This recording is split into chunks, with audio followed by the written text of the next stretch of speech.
hired Colonel Dan Williams to lead us in Pledge of Allegiance. I pledge allegiance to the flag of the United States of America and to the republic for which it stands, one nation, under God, indivisible, with liberty and justice for all. America, we love you. Now, if you'd stand just for a moment of silence, please.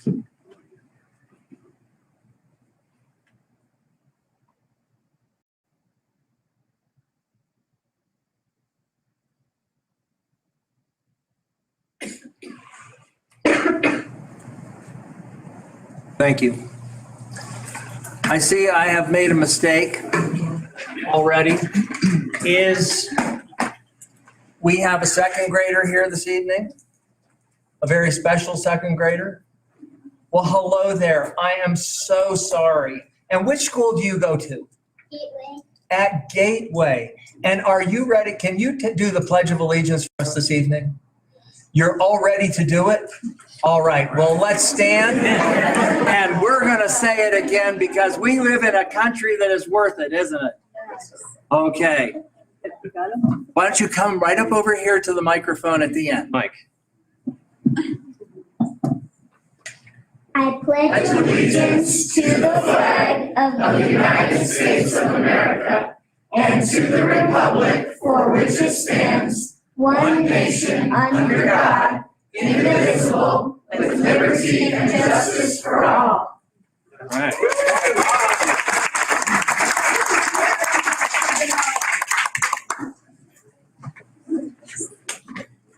Now that's something I don't mind doing twice. All right, next on the agenda, we have the approval of the agenda. Do I have a motion to approve the agenda? So moved. Do I have a second? Second. Roll call? Austin, Aye. Illingworth, Aye. Kimbrell, Aye. Patterson, Aye. Rusterholz. Aye. Next on our agenda, we have the district and community spotlight. And our wonderful principal from Summit Elementary who received a brand new flag this morning. Yes, I did. That was It's a, not just my flag sticker, but thank you to the American Legion who presented Summit with a new flag this morning, and I know they're going around to the elementary schools to present all of our schools with new flags. It's a wonderful tradition, and we're honored to be a part of that. it was so good to see all those kids outside this morning and gathered around the flagpole. And it just, if that doesn't give you goosebumps, nothing will. So, It's all right. true. Thank Proud you. of our kids. I was very proud of our community. It's a great event to be a part of. So thank you so much for having me. I'm Katie Rexford. It's an honor and a privilege to be the principal over at Summit Elementary, and I feel humbled to be asked to come up and be part of a spotlight. And I don't even like the term spotlight because it feels like it's focused right here.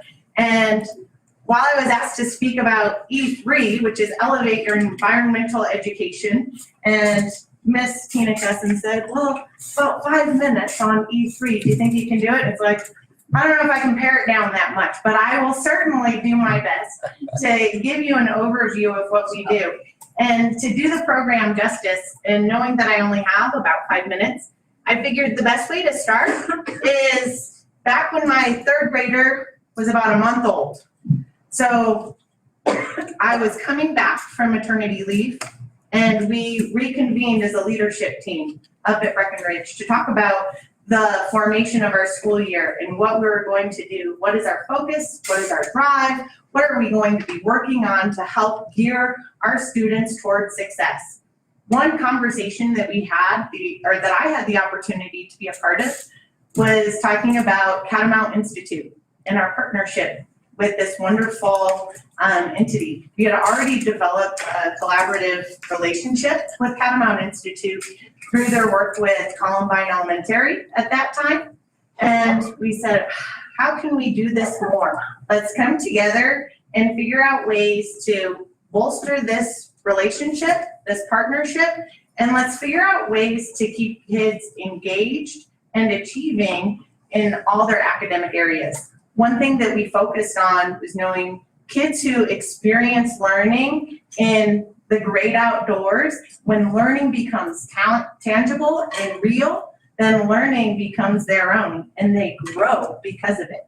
Catamount is an expert at making learning come alive in our natural environment. And we're already so blessed and fortunate to have this wonderful world around us just in our backyard. And you go, how are we not accessing that with our kids each and every day? So as we talked about how to form that as a leadership group, we said, well, first and foremost, it has to enhance the learning of our kids. We cannot have a learning opportunity that's pulling them out of the classroom and not bolstering their learning. So we've got to make sure that this is going to be a robust and meaningful experience, because our teachers won't be game to have kids missing reading, writing, math, so they can go just play outside. And it's like, oh, we're not just going to play outside. But kids are going to be so engaged that they're not going to know that they're not playing outside. They're going to think, we're going on hikes, we're exploring, I'm collecting this data, which happens to be science, and I'm going to do this research, which happens to be science and reading and writing, and I'm going to do all this math and calculation work, which ties right into our learning in the classroom, that they're going to be excited to bring that back into their learning environment at school. So as we sat down, it's like, all right, we know that kids are going to learn better when they're outside and engaged. How are we going to maximize this for teachers? Initially, our thought was this is going to be an opportunity for teachers to have a collaborative time to work together. We're going to allow students to peel off, work with the experts at Catamount, and our teachers are going to hold together and do some PLC work, which is our professional learning community work, and really grow our practice. That's what we thought when we were sitting around the round table. When we brought it to our staff said, absolutely not. Learning happens best when kids have an experience and we're able to thread that into everything that we are doing throughout the day. I want to reuse that vocabulary. I want to go back and talk about grasshoppers that we've dissected. I want to say the word "yerk" just again so kids can hear it and really infuse it into what they're doing. There's no way I can let the experts say, we're the experts all day, every day. We're going to. I know you wanted to give us time to plan. And thank you for that. But we want to be out there with our kids and we want to be engaged in that learning with them.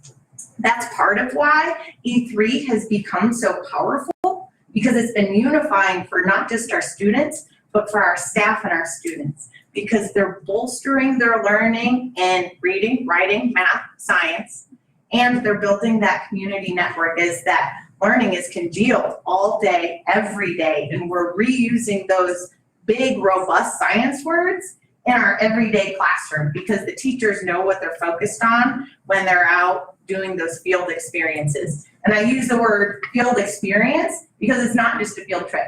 Kids think about field trips and it's like, awesome, I'm getting on a bus and I'm not going to school for a day. It's like, no, this is a field experience. We are taking our learning and we're doing something so exceptional that you need to become a professional student. You're a professional learner out in the field. You have a task at hand that must be accomplished, and we're gonna make sure that you accomplish that when you're with the Catamount experts and you're back here in the classroom with your teachers. So we have these field experiences woven in to our school year. So that was the antithesis, the part that started, and it was like, oh, yes, we're gonna make this great. And I bring that up because it's important to note that when we are making meaningful experiences for our kids, E3 is important. And when we're seeking to bolster our relationships with community members and our community organizations that offer so much to our kids, E3 is born.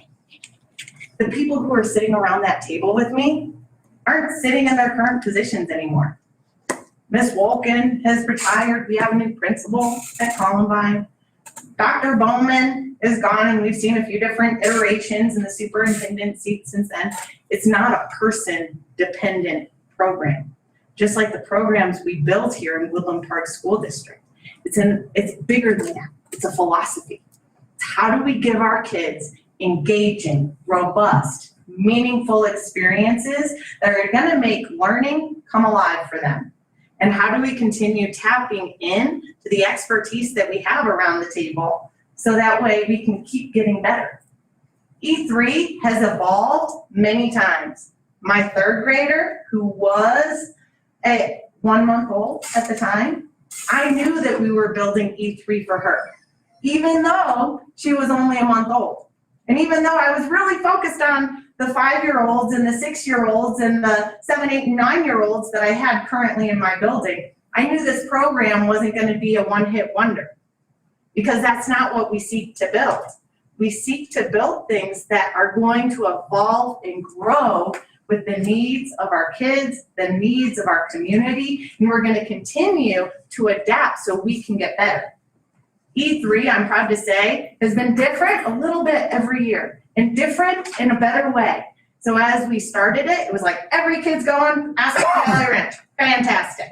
So we take time we carve time out of our day, send our kids to Aspen Valley Ranch. We do work with the Catamount Institute folks. We go through very robust and purposeful lessons with our students, and we've continued to change that. We said, K1, let's see what learning we have in our backyard.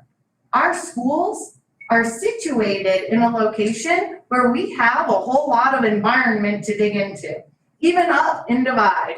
And it's like, yes, we study the wind. That's part of our yes. But beyond that, we want our kids to how can I have a meaningful lesson where I'm digging into observations and analysis, and I'm taking what's my hypothesis? What do you think is going to happen? And our kindergartners are doing that. And they have more frequent lessons that are a little bit shorter because they are. And so we want to make sure that the lessons adapt to them. Then our 2nd through 5th graders, they travel to Aspen Valley Ranch. But as we've talked to the experts at Catamount and they've met with us as principals, what else do we need? It's let's grow it. Our kids do Aspen Valley Ranch and they know it and they love it. What else do we have? Well, we have Mueller State Park. We have the fluorescent fossil beds. We have Manitou Lake. Let's go there. So we do learning that builds on itself, and then our kids take it to a bigger experiential learning opportunity where they're then taking soil samples, water samples. They're looking for animals in their natural habitat. The most fascinating part of every lesson is animal scat. That never gets old. And looking to find where it is and how it's a part of our community in our backyard. And that makes the lessons engaging and robust. And as the experience evolves from kindergarten through 5th grade, I can guarantee you that our kids are excited each and every year. Well, when's E3? I know we're going to go. I know it's going to be something fantastic. And then they continue the program into the middle school. And I'll say, I'm not an expert in the middle school structure and routine. What I can say, though, is our kids come from the elementary buildings prepared to be scientists as they move into the middle school and make the most of that continued experience. One thing I've heard frequently, and it's every single year, Catamount reports, best students ever. They took that program that we started 9 years ago, and it's grown and evolved, and they've replicated it in other schools, in other districts after starting it here. And as they continue to evolve it here, they go, you know what? The Woodland Park School District students, they do it better. Wow, how do you guys do that? You go, because it's part of what we do. It's part of who we are. Our kids are excited to work with these professionals and learn new things and then implement those new things and then reuse those new things as they grow as learners year to year. So they are there and excited to be present at Aspen Valley Ranch or the Fossil Beds or the Summit Backyard because they're fully engaged. And what's exciting is Catamount looks to us to say, how do we keep adjusting? How do we keep challenging our kids? How do we make this better? And so I'm excited about where we've gone in the last few years. I'm excited for where we're going to continue to go with it. And while E3 is one of those fabulous experiences that our kids have year after year. It's just an example, not of innovative programs, but innovative philosophy and innovative practice, because it's a shining example of how we make good ideas better together. And so thank you for making E3 possible. Thank you for continuing to have it in our schools. And thank you for continuing to have the forward thinking and the momentum to go, all right, let's keep making it better. Let's give more to our kids. So questions about E3?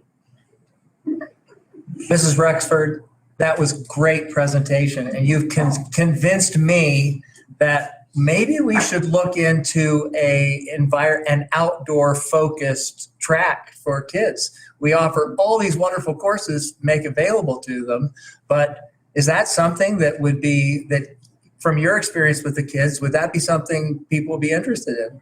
I would say yes, barring winter, which tends to be October through June. That's part of our. But I think that drives to, we recognize that students learn better when they're engaged, and they engage in different ways. And we know that our kids in particular, and I would imagine if I spent more time like this, parents would go like, yep, my kids are definitely more engaged when they're outside, throw. We work really hard to incorporate those ideals throughout our school day. We have outdoor learning spaces at all of our schools. And so teachers are encouraged, and usually we have to like, okay, sign up sheet because too many people want to do it. And it's let's go out to our stumps and let's do our reading group outside. Let's go out to our picnic tables. We're going to do our writing journals, and we're going to take it to a tree, and we're going to be outdoors for that learning. And so I would say, let's keep dreaming. And we're incorporating those things now. And the more we do it, the stronger we're going to be. So I don't disagree. That's good. Thank you. Yeah. Any other questions for Mrs. Rexford? All right. Well, Well, I do have a comment. I've actually been hiking, and I don't know if it was your kids or the Summit kids or district kids, but I was at Mule Creek and I was hiking and had them out, and kids were there, and they left the place cleaner than what it was before. Like, I've been hiking and they cleaned up all the debris, the rocks, it was great. So they left it better than it was before. So thank you.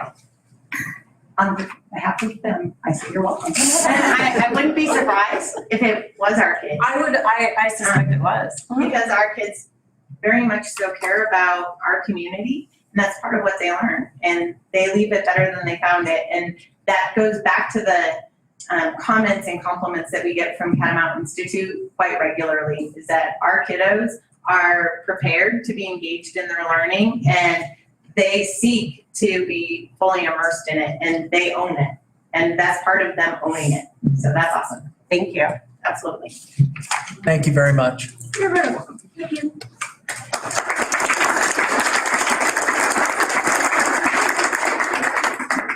Okay, I noticed that there's some elected servants in our audience tonight, and I want to welcome all of you to be here. Thank you for being from the city, retired ones from the city, and our county commissioners, thank you. Our county coroner is here this evening as well. Thank you for being here. The next thing we have on our agenda is public comment. We have some guidelines for that I'd like to read. Please be aware that any personnel or individual student matters are considered confidential under Colorado law, and it is out of respect for the law and our employees and students that we require those discussions to take place privately in an executive session. It is requested that individual comments be limited to 5 minutes or a total of 20 minutes for any particular topic. The intent of public comment is to give the Board of Education the opportunity to hear your comments. However, the board will make no decision nor take any action on public comment during the meeting. So with that, Mrs. Casson. We have 5 people signed up for public comment, so we'll start with Paul Sonier, followed by Paul Sonier. Sonier, thank you. Followed by Jamison Dion, Dan Williams, Eric Stone, and Bob Campbell. Good evening. Thank you for letting me speak. I just came here to say, I appreciate each and every one of you. And you are all important. What I've just heard, I think is fantastic. Little giggling from the audience. And Dave, you're entitled to make a mistake. And you corrected it so gracefully. You understand, and I'm sure everyone at the table understands, that from what you may think is the most important person in the audience to the least important person in the audience, everyone is very important. You have a right to have a meeting with an agenda and decorum in your meeting. Now that we're through the minutia, I pray wisdom for each and every one of you and success. These children and these parents are your obligation and responsibility. The children are entitled to a future that they can be involved in, work in, and prepared to go out into. So with that, I just wanted to come and show my support and thank each and every one of us. I wish you a good night. Thank you. Thank you, Mr. Sonye. Jameson Dion. So I'm going to keep this very brief, just in the interest of everybody's time tonight. But I wanted to start out by thanking a couple members of the administration, Ms. Cassens and Ms. Hamlow. So many of the folks in the administration know that I have a Cora addiction or problem, depending on how you want to look at it. And I recently requested some of the information from one of our courses. And not only did the administration respond, but actually offered me some of their time to go through and kind of explore some of the content that was at Summit. So I really appreciate that. It really demonstrates a desire to present a more transparent system to the community members and parents. And I really appreciate it. So thank you. I also want to say thank you to the school board. I'm sure most of us are very relieved that we're moving forward. And just wanted to wish you the best in tackling all of the work that's ahead of you that the voters have asked for. So thank you for being here. Thank you for your volunteer work, and we appreciate you. And then to teachers and administration, thank you for all of your efforts in making the beginning of this school year a success. I'd like to offer my congratulations to the children and families of merit for the first time who have a purpose-built facility to support their education. And I'd like to especially thank Miles. I hear just kind of out there that you took the majority of the, brunt, I guess we should say, of the frantic move of one facility into another. So just wanted to recognize you and say thank you on behalf of the community for making that happen. So thank you all, and have a great school year. Dan Williams.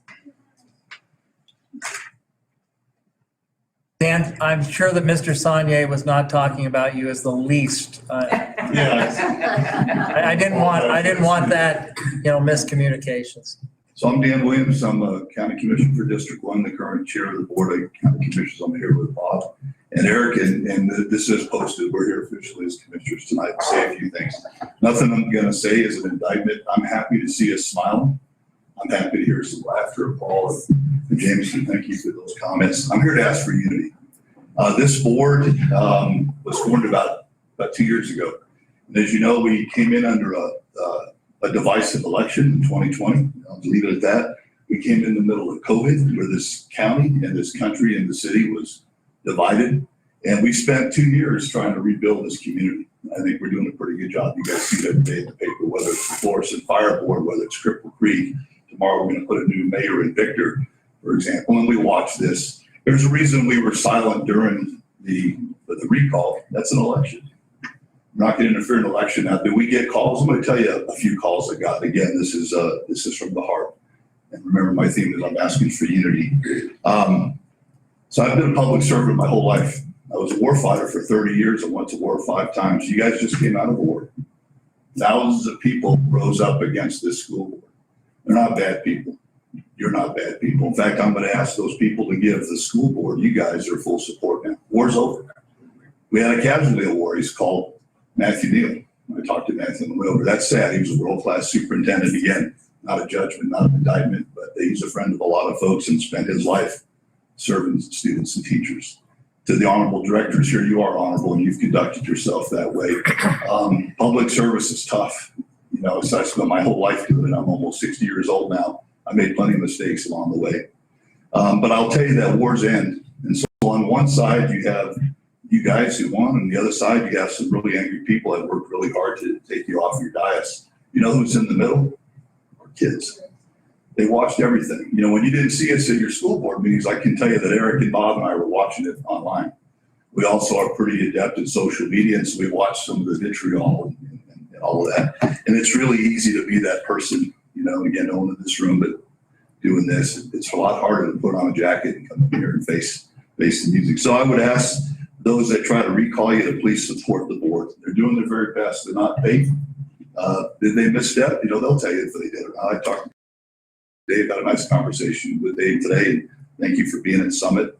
And thank you, by the way, for allowing us to do that. We're giving flags tomorrow to Gateway and Merit. And also thank you to Kayla for the help the course gave us during the most recent 9/11 ceremony. But what I've learned with wars, and I was an Apache pilot, so I killed people. I destroyed things. I did that for 30 years. My last combat tour is Afghanistan. It is a lot harder to kill. It's a lot easier to kill. It's a lot easier to destroy and to tear down. It's really, really tough to rebuild after you've done that. I offer you 3 examples: Afghanistan, today Iraq, and Ukraine. So the challenge that awaits you guys now that we want to be part of with you is to rebuild the relationships. And let me give you a couple examples. Even though we were silent for all the right reasons, I got a couple of calls. Eric got calls and Bob got calls. So I got a call one night from a proud parent of an LGBTQ son that's in the school. And they were watching some of the rhetoric. They weren't ugly. They certainly weren't ugly in the board. But their concern was, wouldn't you rather have my son be able to tell his teacher that he's gay than me find him hanging in the closet? We had a good discussion. I got a call from another parent that said, I got the critical race theory thing. You know that's controversial, but I'm a person of color, and my child is a person of color. And I'm a little worried that they're going to be marginalized, and of course they're not. But that was the concern. I got calls from parents of athletes saying nobody's talking about athletic programs. Is there still going to be an athletic program in the school? Because they were looking at scholarships. I got calls from veteran parents. This is a county where 1 out of 4 men are veterans and 1 out of 9 women are veterans. We haven't had an ROTC or Service Academy scholarship presented to students from the school in over 5 years, nor do we have an ROTC program. So why do I say that? I don't say that as an indictment or criticism, but there's 4 or 5 examples of parents that watch the rhetoric on both sides. And as the board said, and you're doing what you were hired to do, what you said you do to listen to the parents, there's 5 different parental inputs. And I think they want to work with you. And that's what I would ask the folks that did try to recall these people. Please support them. Did we learn lessons? We sure did. We learned lessons. We all did. I think what this board and what the recall petition folks got caught up in is the same thing that Eric and Bob and I got caught up in. That's anger. That's a divided country. That's people that don't want to talk. Every day commissioners get called. And the calls we get is, I need you to solve X problem. Well, sir, have you tried talking to your neighbor? No, that's why I have a county commissioner. You can talk to me. That's a true story. We have people bringing guns to meetings right now and threatening people in this county. So we have to put deputies in those meetings.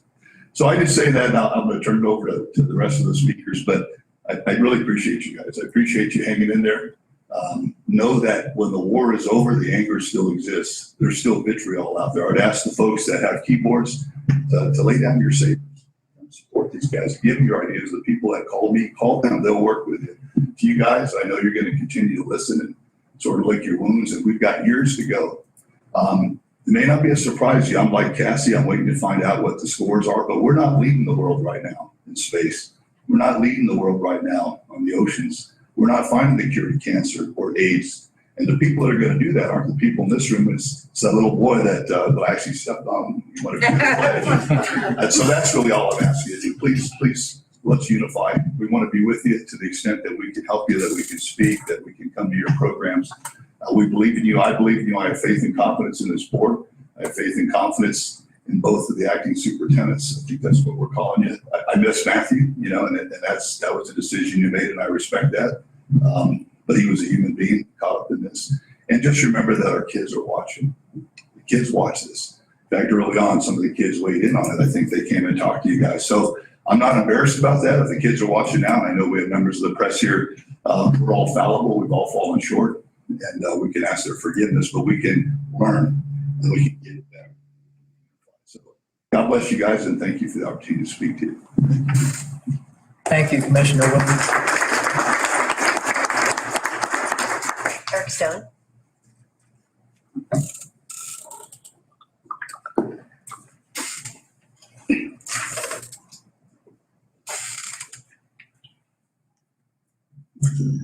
Good evening, members of the school board, directors. Really appreciate you guys. Again, Eric Stone, 112 West Valley Drive here in Woodland Park. And, you know, as I look around this room, I see a lot of faces of friends, and both on the board as well as, you know, here in the gallery here that are staff.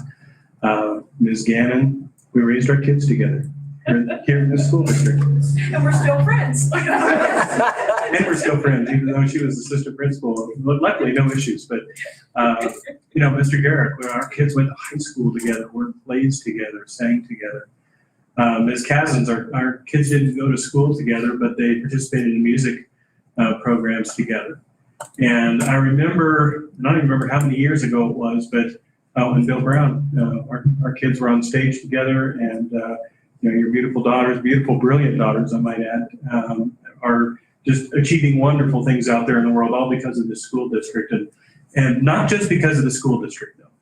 You know, about maybe 8 years ago, 9 years ago, maybe 10, I can't remember exactly how long. I remember the superintendent then, Jed, and some teachers and other people asked the question, why isn't the homecoming parade on Main Street? Why do we do the homecoming parade in the little loop in front of the high school? And the case was made is that we need to bring the schools to the community because we need the community in the schools. Amen. Schools are reflective of our community. Actually, schools are the core of our community. And that's because just like last Friday, you know, staff got together for an all school staff barbecue, and then, you know, headed up to the field for the first home football game. That's community. And, you know, the last part of the word community is unity. It's actually not part of the word root, but it's there. Schools bring communities together. And over the past very short period of time, it's been something which has divided the community. And, but it was a short period of time. And I really do believe, and I want to ask everyone out there, as Commissioner Williams said, as people, Paul Saunier very eloquently said, is to support this board, support these schools, support the kids, support the arts, support the sports, support all of the events. You know, when my kids came through school, the garden at Gateway was planted by Junior Master Gardeners that my kids were part of many years ago. From there, they went and took part in a new thing called Envirothon team at Woodland Park High School that went on to become the perennial state champion Envirothon teams, going across to international competitions. And despite the fact never having seen an elm tree in person, did exceptionally well against an international group of competitors who grew up with elm trees and maple trees and all these things they were required to identify that they had never seen before. But it was these partnerships with you know, Aspen Valley Ranch and with the Colorado State Forest Service and Mueller State Park that brought them in and actually got samples of, well, this is what the leaf, you know, of a maple tree looks like, or this is what the leaf of a tree that you've never seen in your lifetime looks like. You know, it's that sense of coming together and support and being a community that's really important. And, you know, somebody brought up sports and I brought up arts, and, you know, what's the value of arts education, for example? What's it, you know, as we look at curriculums and what's going to be important? I know a lot of people, and myself included, are, you know, really dedicated to the idea of classical education and, you know, and really, you know, focusing on, you know, the 3 R's and all of those things. But we can't lose sight of all those things which are important. The value of arts and education, well, for my family, $48,000. $48,000 was the total amount of music scholarships that my sons received at college. My youngest is now a senior. So that's $48,000 just in music scholarships. On top of that, roughly another $85,000 in academic scholarships.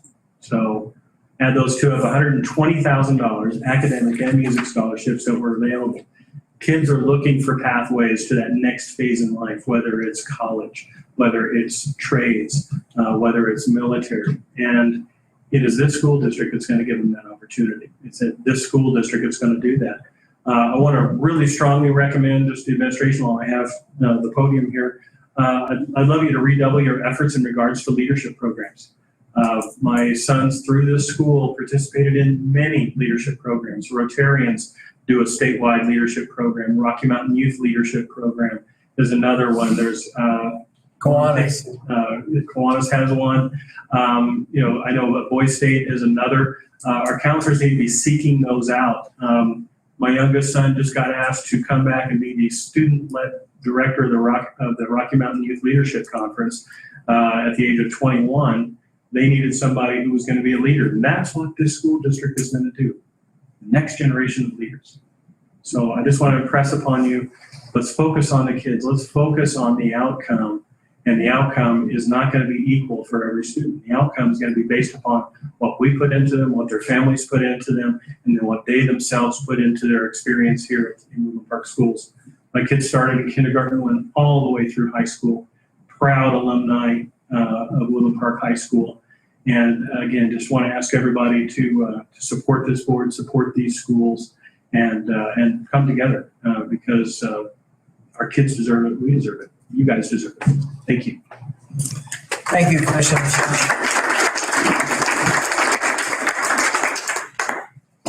Mr. Campbell?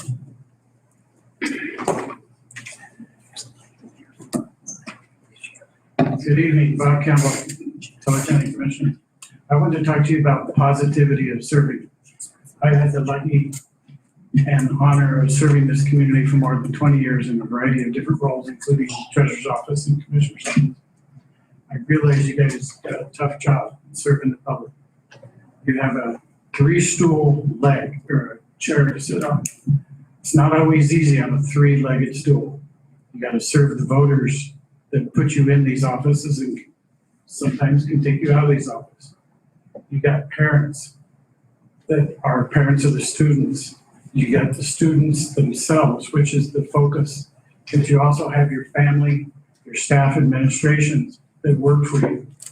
As a spouse of a teacher for more than 30 years in several different states, I understand staff and administration and leadership is important. Part of that comes with communication, showing them what you're trying to do. You can't always accomplish things in a minute. Sometimes it takes years to develop programs. Sometimes it takes years to change philosophy.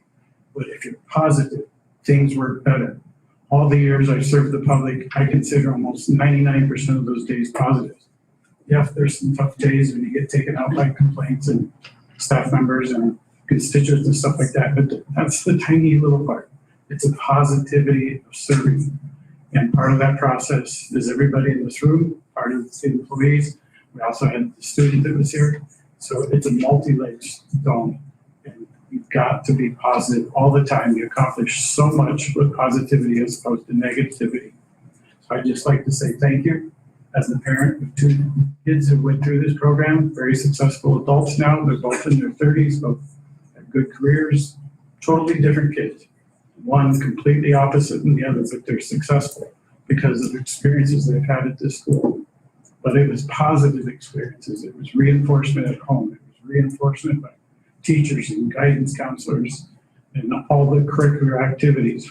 My daughter was a queen of activities and was activity person of the year at the high school at one point. But it's all positive. And they take those life lessons with them everywhere they go, in the work environment, in their careers, in their own personal life. So positivity matters. And I'd just like to say thank you for serving, because along with quite a few of us in this audience, it's all about public service. I dedicate my life to public service. It's important. It makes our community, it makes our life of quality. And that's what I had to say tonight. So thank you so much for allowing us to speak. Thank you, Commissioner Campbell.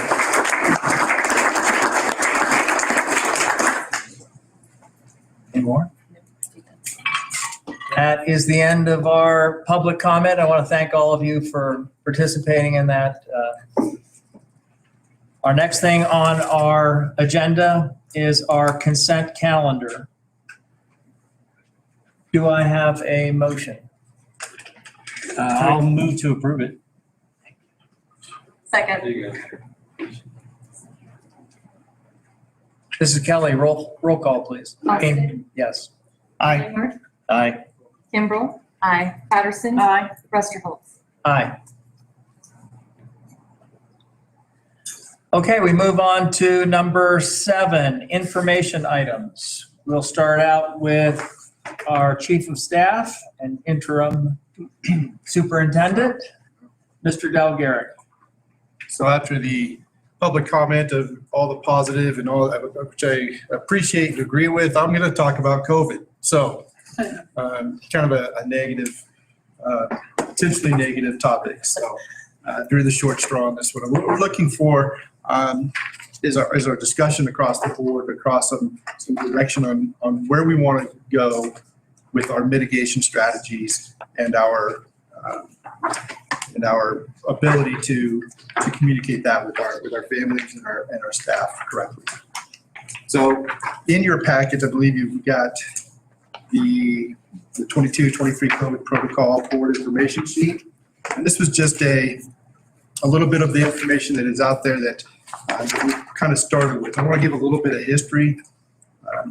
We all know that we at one point started with the schools closing down or coming back with masks. We had the mass quarantines. We had every school went through that. We kind of understood that piece. Last year, we also know that we had a much looser protocol, but it's still a protocol in place for masks as well as mass quarantining if needed. We also know that it was late October that we changed that to not have those situations and really follow through with the time was what the recommendations were from our health department in terms of who gets quarantined, contact tracing, things like that. So we made it through that year, last year, to begin this year with questions about, again, what is our procedures or our policies around COVID mitigation, reporting, items like that. You can see that on August 29th, we did share with our staff some procedures about what that looked like for them in terms of following CDC guidelines and public health guidelines. And we also talked about how they relate those absences during that time to their our mandated need to provide pandemic relief leave, which is still in law under the Health and Family Workplace Act. So that's the only communication that's been sent out formally from the school district is to our staff. Our students and families, when they have a positive case, have been communicated directly with our school nurses, and that's where we are. And so, just want to have a discussion about what do we want this to look like? What do we want to do moving forward for our staff and our students? Directly in regard to the SARS coronavirus. That is correct. Do any of the directors have any questions for Mr. Garrett? Del, here it says on the student portion, it says that this is shared with families that report positive cases to the school. Correct, to the school nurse. And I mean, the concern I have right off the bat is that anybody who reports a positive test to our staff, that we're going to turn right around and share it with the Teller County Public Health and Environment. And that's not something we do with any other sort of medical information, right? Actually, I'm gonna pass this around just so you can have it. This is our reporting requirements for all communicable diseases, so you get a chance to see that. But yes, there's a whole list, and it's going to be under Appendix A in there of the requirements that we do have to report to our public health agencies. Okay. And as it gets around, I'll call a couple places to your attention. Can I jump in and ask a Yeah, question? please do. When you said required to report, Mhm. can you tell me what the requirement is? Is it Yeah. a statute or what? It is this, I don't even know the law numbers, but maybe Mr. Illingworth can help me with that. The 6 CCR 1009-1, that's the regulation, if I'm not mistaken. And if you look on page 2, under the regulation 2, reporting by individuals, it lists what individuals or what's defined as an individual. And you can see that persons in charge of schools, including school nursing staff, are the reporting individuals. If you take a look, the rest of that is a lot of it's about tuberculosis and things like that. You can just read through that if you would like. But if you notice where it says reporter P, that's the school in this particular case, school nurse, if that's what we're reporting to. In Appendix A, there is a list of, and that's at the very back of your packet there. Starting on page 10, there's an entire list of all of the different types of communicable or community diseases or illnesses that may be around. Talking about also on there is the requirement or the need for how long we have to report it and who the reporter is. So L in this case, if you're looking at that chart, L is a laboratory and P is a person. We would fall under the P, under the school nurse piece. And then if you look, so you can see, I mean, it starts with A and ends with Z and every disease in between, pretty much. So you're saying this is a list of diseases that is required by statute to report to some entity? Correct. Are these diseases voted on by state legislature? I mean, That's a good question. or is it the opinion of some organization, health organization, that they should be on there? So That that's is a good- just that is a a great question I have. Yeah, and that's a great question. If you look on page 13, about halfway down, that's where you find the SARS coronavirus. And so it looks, you can see under there immediately. What does immediately mean? Well, when we have a case or an outbreak, we have 4 hours to report that. That's what immediately means. We don't, is there any Teller County Public Health? we don't often hit that 4-hour mark because it's just school nurses tied up, but we do immediately. And you can see that the reporter is both any laboratory that does the test or any, and the P would be again us. And so that's the information about what has to get reported. And then the documentation in there about what does get reported to who. Does anybody, I have a bunch of questions. Does anyone else have a question? I know Tina was going to say something. I just wanted to add, and you guys have it in your board packet on the next page, that part of our ESSER funding, so that's the federal funding. So part of our ESSER funding requires that we have a plan describing prevention and mitigation strategies. So part of the ESSER funding is responding to the pandemic. So as that, we have to have a plan that describes our response for mitigation and prevention, and that has to be updated every 6 months. And that's specific to SARS. Correct, because it's funding that comes as a result of the coronavirus.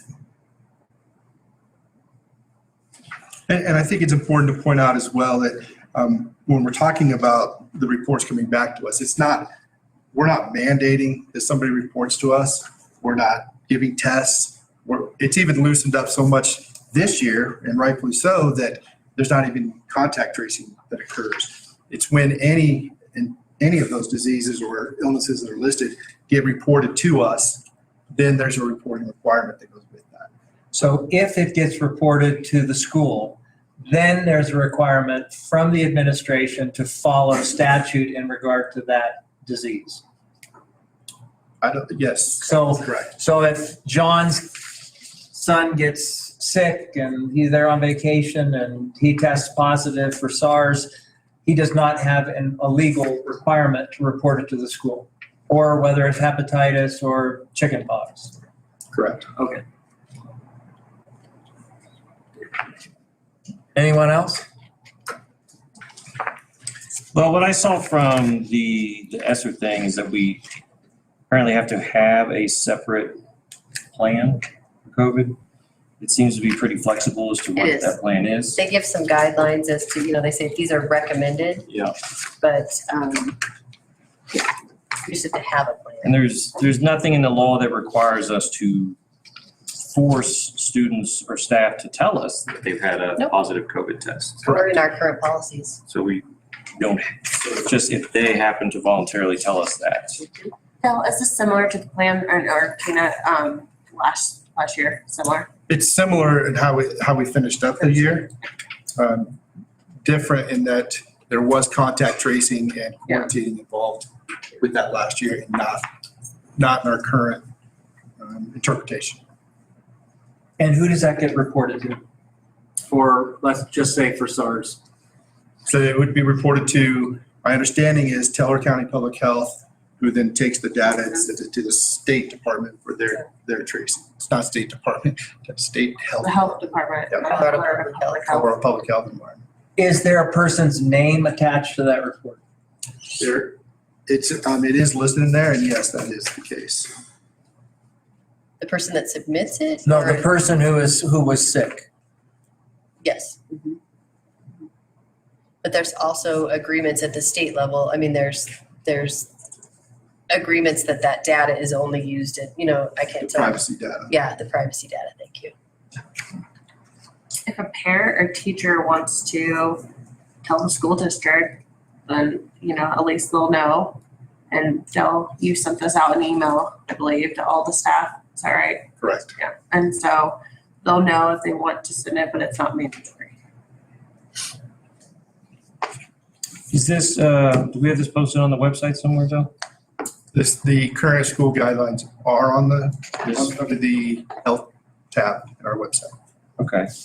I think what I would want to sort of strengthen is that if people should know ahead of time, hey, if you report this to us, be advised that the Department of Public Health and Environment has said we have to turn over the following information to them essentially the same day, it sounds like.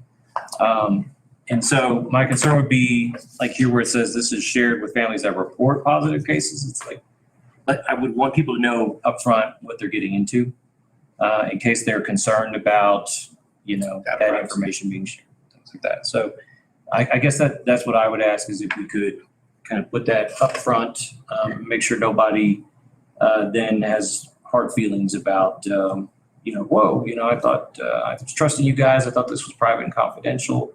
If they know ahead of time, then, I think we've done our part.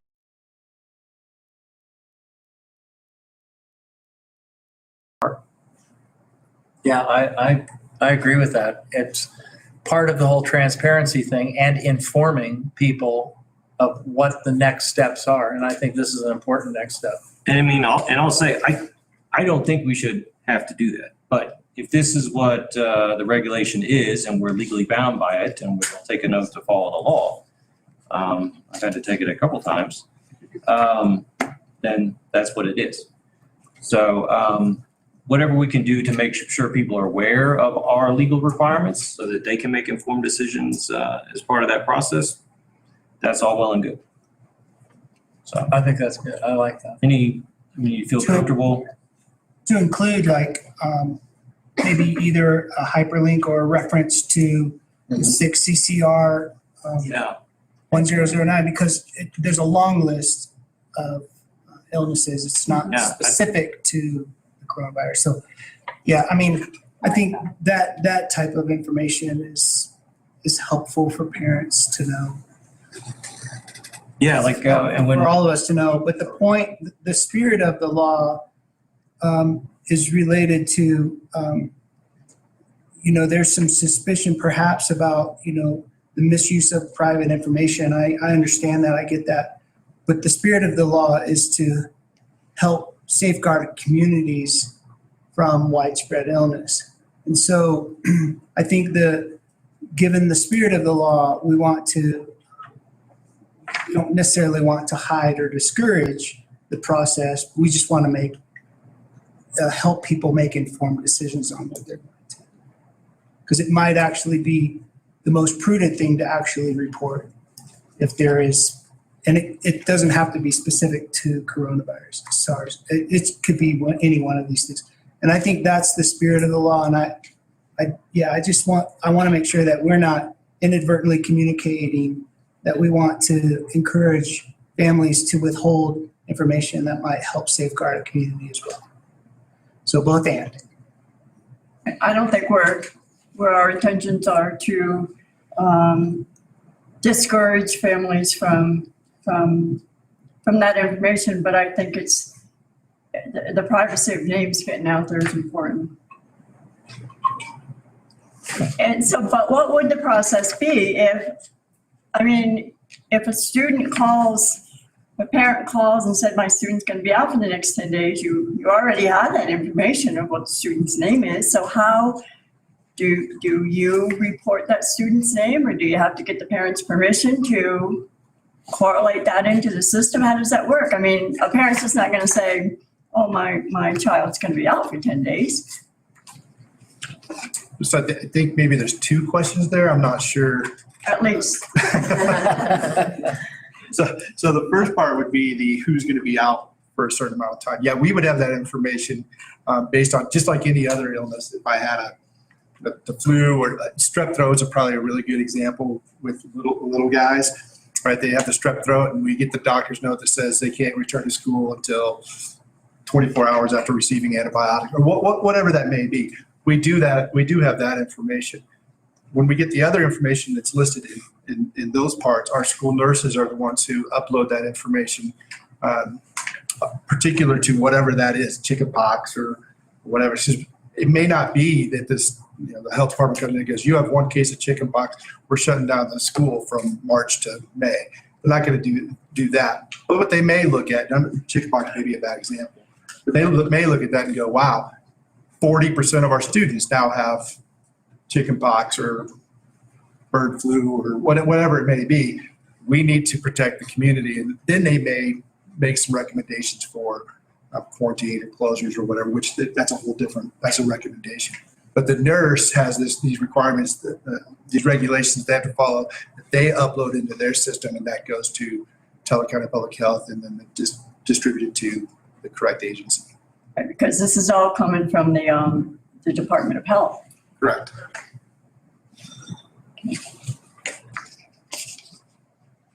Any other questions?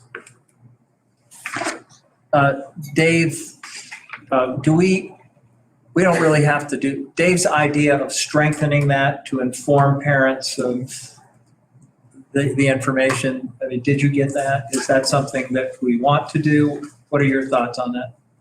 Oh, absolutely. I think it's a great piece that we can rebuild with communication, rebuild with the location of that communication. Definitely be willing to put that into writing or into a plan to submit for you folks, and then follow through with our communication. No, and I like the idea of putting the link to this regulation, because we got the COVID protocol at a time. We didn't get this, and this is really useful, and I'm going to spend a little bit more time reading it after the meeting, and so I think it could be useful to anybody in the community who's got a concern as well, and so I wholeheartedly second that. Yeah, you guys had it. What's that? Question is if we feel like we need a motion to adopt that. Or Do we need do we need one? It's not an action item. It's information. So what I'm hearing, I guess what I would clarify the wishes of the board, that if you look at this first page, really things exist on our website, but I might recommend that we send a dialer out, a message out to parents that just lets them know everything that's under students here. Because what happens is parents are calling us because they're not sure what to do and they want to do the right thing. And so they call and say, oh, my student Dell has tested positive for COVID, and now all of a sudden, like, you've started the clock, you've started the process. So I think it would help our parents so that they have this information if we could send a message out that just says, here are our protocols. If you have a positive test, all it says is, here are the CDC recommendations, isolate, and then reporting. something that says the district is required to report positive cases that we're told about, we'll put it in better words, to Teller County Public Health as required by this with a hot link to it. Yeah. So I think it would help parents if we just sent, because they want to know that first part. Right. And then we're informing them of the second part. So letting them know that these are the CDC guidelines.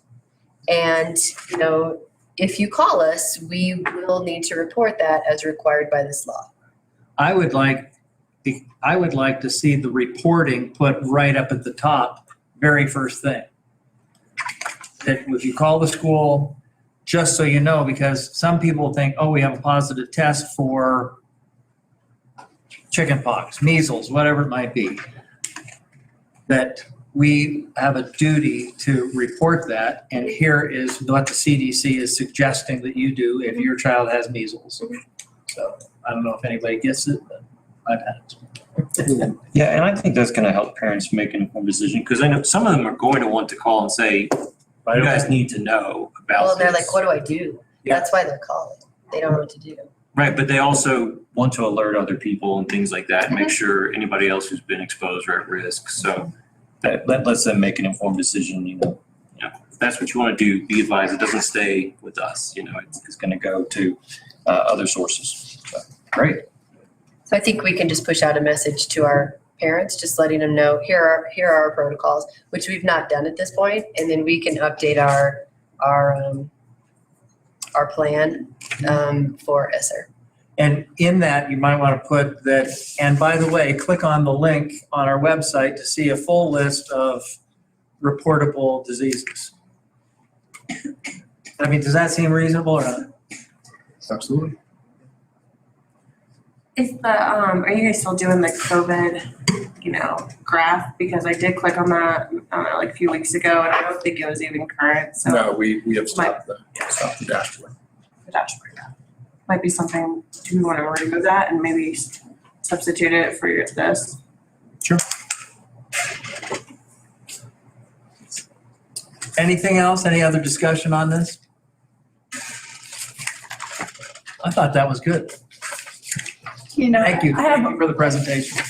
I have one more question. Is it, the ESSER funds, does it come down from the state? Is it mandatory that you take the funds, or is it says if an LEA receives funds under the ARP ESSER, then they're required to develop a plan describing? But it's just, is it mandatory? No, but you're talking millions of dollars. So, and we actually are spending those currently, so we're into it already. So we have accepted those funds and are spending them. I'll let you speak to that, yeah. So the ESSER funds just wouldn't be this, it's other It's all incorporated.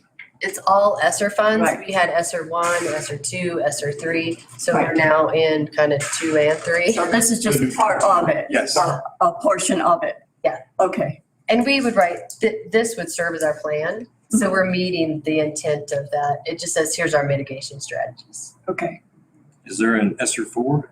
No, I don't think so. Because the ESSERs, it was passed by Congress, right?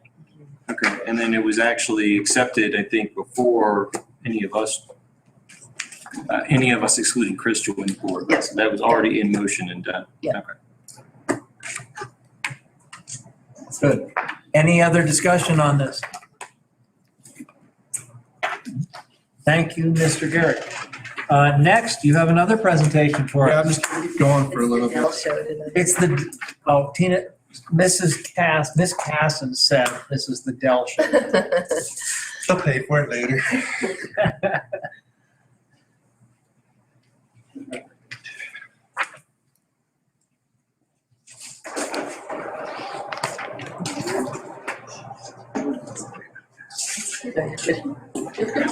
I said it.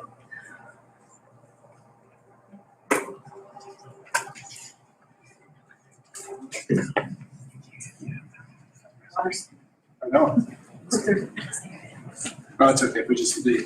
You guys got that? Yeah. Okay.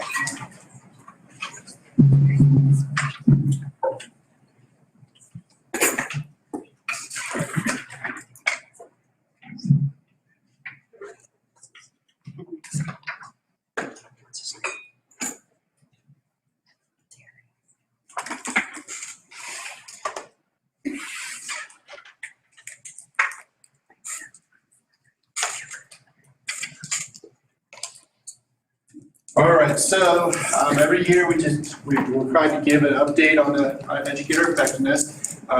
Last year we gave this presentation, I believe some of you were in the audience, but it was before there was actual elections, so I'll go through the full thing. Typically, I mean, my full thing, I'm not tracking like 2 hours worth of stuff, it's 10 minutes worth of stuff, so we'll give the full outlook of it, what the changes were made this year with our committee, and then we'll talk about stuff that's coming up in the next school year, in particular with some law changes. I'm gonna preface that with a lot of the stuff that's coming up, CDE doesn't even know what it looks like yet. So if I say we're gonna train in something, I can't even tell you what that is because we don't know yet. So, all right. So we don't need an agenda piece. So educator effectiveness, just as a brief overview, what is it? It's the evaluation system that was passed back with Senate Bill 10191. It's a framework for all teachers, principals, assistant principals, special service providers. Those are like counselors, social workers, school nurses that have specific requirements that go into evaluating them on a yearly basis. Okay?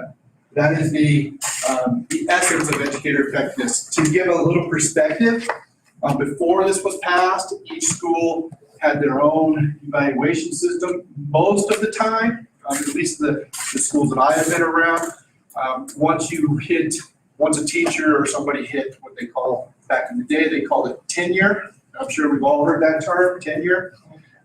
Once they hit that, a lot of times, teachers that were tenured, principals, whatever that may be, mostly teachers, might see an evaluation once every 3 years, something like that. And so the state said, you know what, it's every educator, whether you are tenured or not, is going to get an evaluation every single year. Just a point of clarification, we don't use the word tenure anymore. Tenure is not out there. We have probationary teachers and we have non-probationary teachers. We just like to use bigger words, that's all. It's almost the same thing. Okay, requirements, so they're basic requirements, and this is, you'll hear this going forward. This is the last school year with this particular breakdown. That's one of the major changes that's coming. So what is a requirement in the educator effectiveness? Well, so first of all, it's a two-part evaluation. Half of your evaluation are based on quality standards. Quality standards are defined in our case. That is one flexibility that the Senate bill gave us. The state does have a system where they define the standards, a quality standard of what makes a quality teacher. They have 4 different standards. We have to meet those, evaluate on those. The state does have those, but in addition to that, as a local control piece, some local flexibility, we're allowed to create our own evaluation pieces as well. So in some cases, we have adopted the state model, the state standards, and in other cases, we added on to the state standards. That's kind of the laws that you have to at least meet the state standard, but you're allowed to do more. So some, for an example, we have a teacher librarian rubric, okay, and the state currently does not have that. So we created our own, because that's how we wanted to make sure that we had the value. So we still had to petition this, we had to write to the state said, yeah, those look good, and we used those. So we have, I don't know, if you come to my office, I can tell you, I probably have 20 different evaluation metrics or categories. So 50% comes on that. So that's based on observations, that's based on feedback, survey feedback, that's based on artifacts that teachers, principals, everybody can upload to show that they're meeting these quality standards. And the other 50%, so that's over here, the other 50% comes from a measure of student learning or outcomes. The difference between the two usually lies on who's closest to the student impacting their education. So for example, a teacher, a math teacher would be measures of student learning. There's a measure of how they grew or how they had their students achieve during that school year. Outcomes are probably around some of your peripheral support services. So like in counseling, they don't have necessarily a direct impact like in teaching math, but in setting up all of the different things to make them have a safe learning environment or whatever those issues are, they would have some outcomes that would be measured. So in totality, between 50% quality standards, 50% measure of student learning, that is accomplished every single year. The difference between non-probationary status and probationary status, again, let me harken back to days when we were all in school. Let me look around and make sure that's accurate. Yeah, sounds about right. When we had tenure versus, once we got to tenure, or let's put in the words non-probationary, then it was really, it was an act of Congress kind of to say, man, this teacher or this principal or this person, whatever maybe, isn't meeting standards, but they've got tenure, right? So we've all heard that before. So one of the changes that came about in this law, and to achieve tenure, it used to be that you had to just be at the district employed for 3 years. On your 4th year, you got non-probationary status. That's in general how that used to work.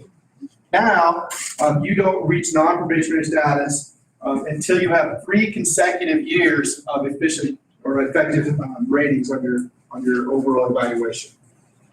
So in theory, probably not in practice, but in theory, a teacher could go through their entire career never getting non-probationary status, because you have to have 3 years of effective ratings in a row to get it.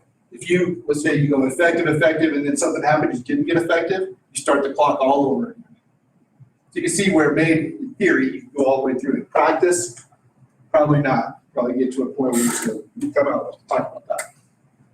Once you get to non-probationary status, what's changed is it's no longer just a property right. It's no longer just your piece. You can lose tenure or non-probationary status if you have 2 years in a row of less than effective ratings. And then you go start the clock all over again. So that's some of the major differences between yesteryear and what we live in today. Okay, so for 22-23, a couple of things that come about. Number one, school districts are required to implement MSLs.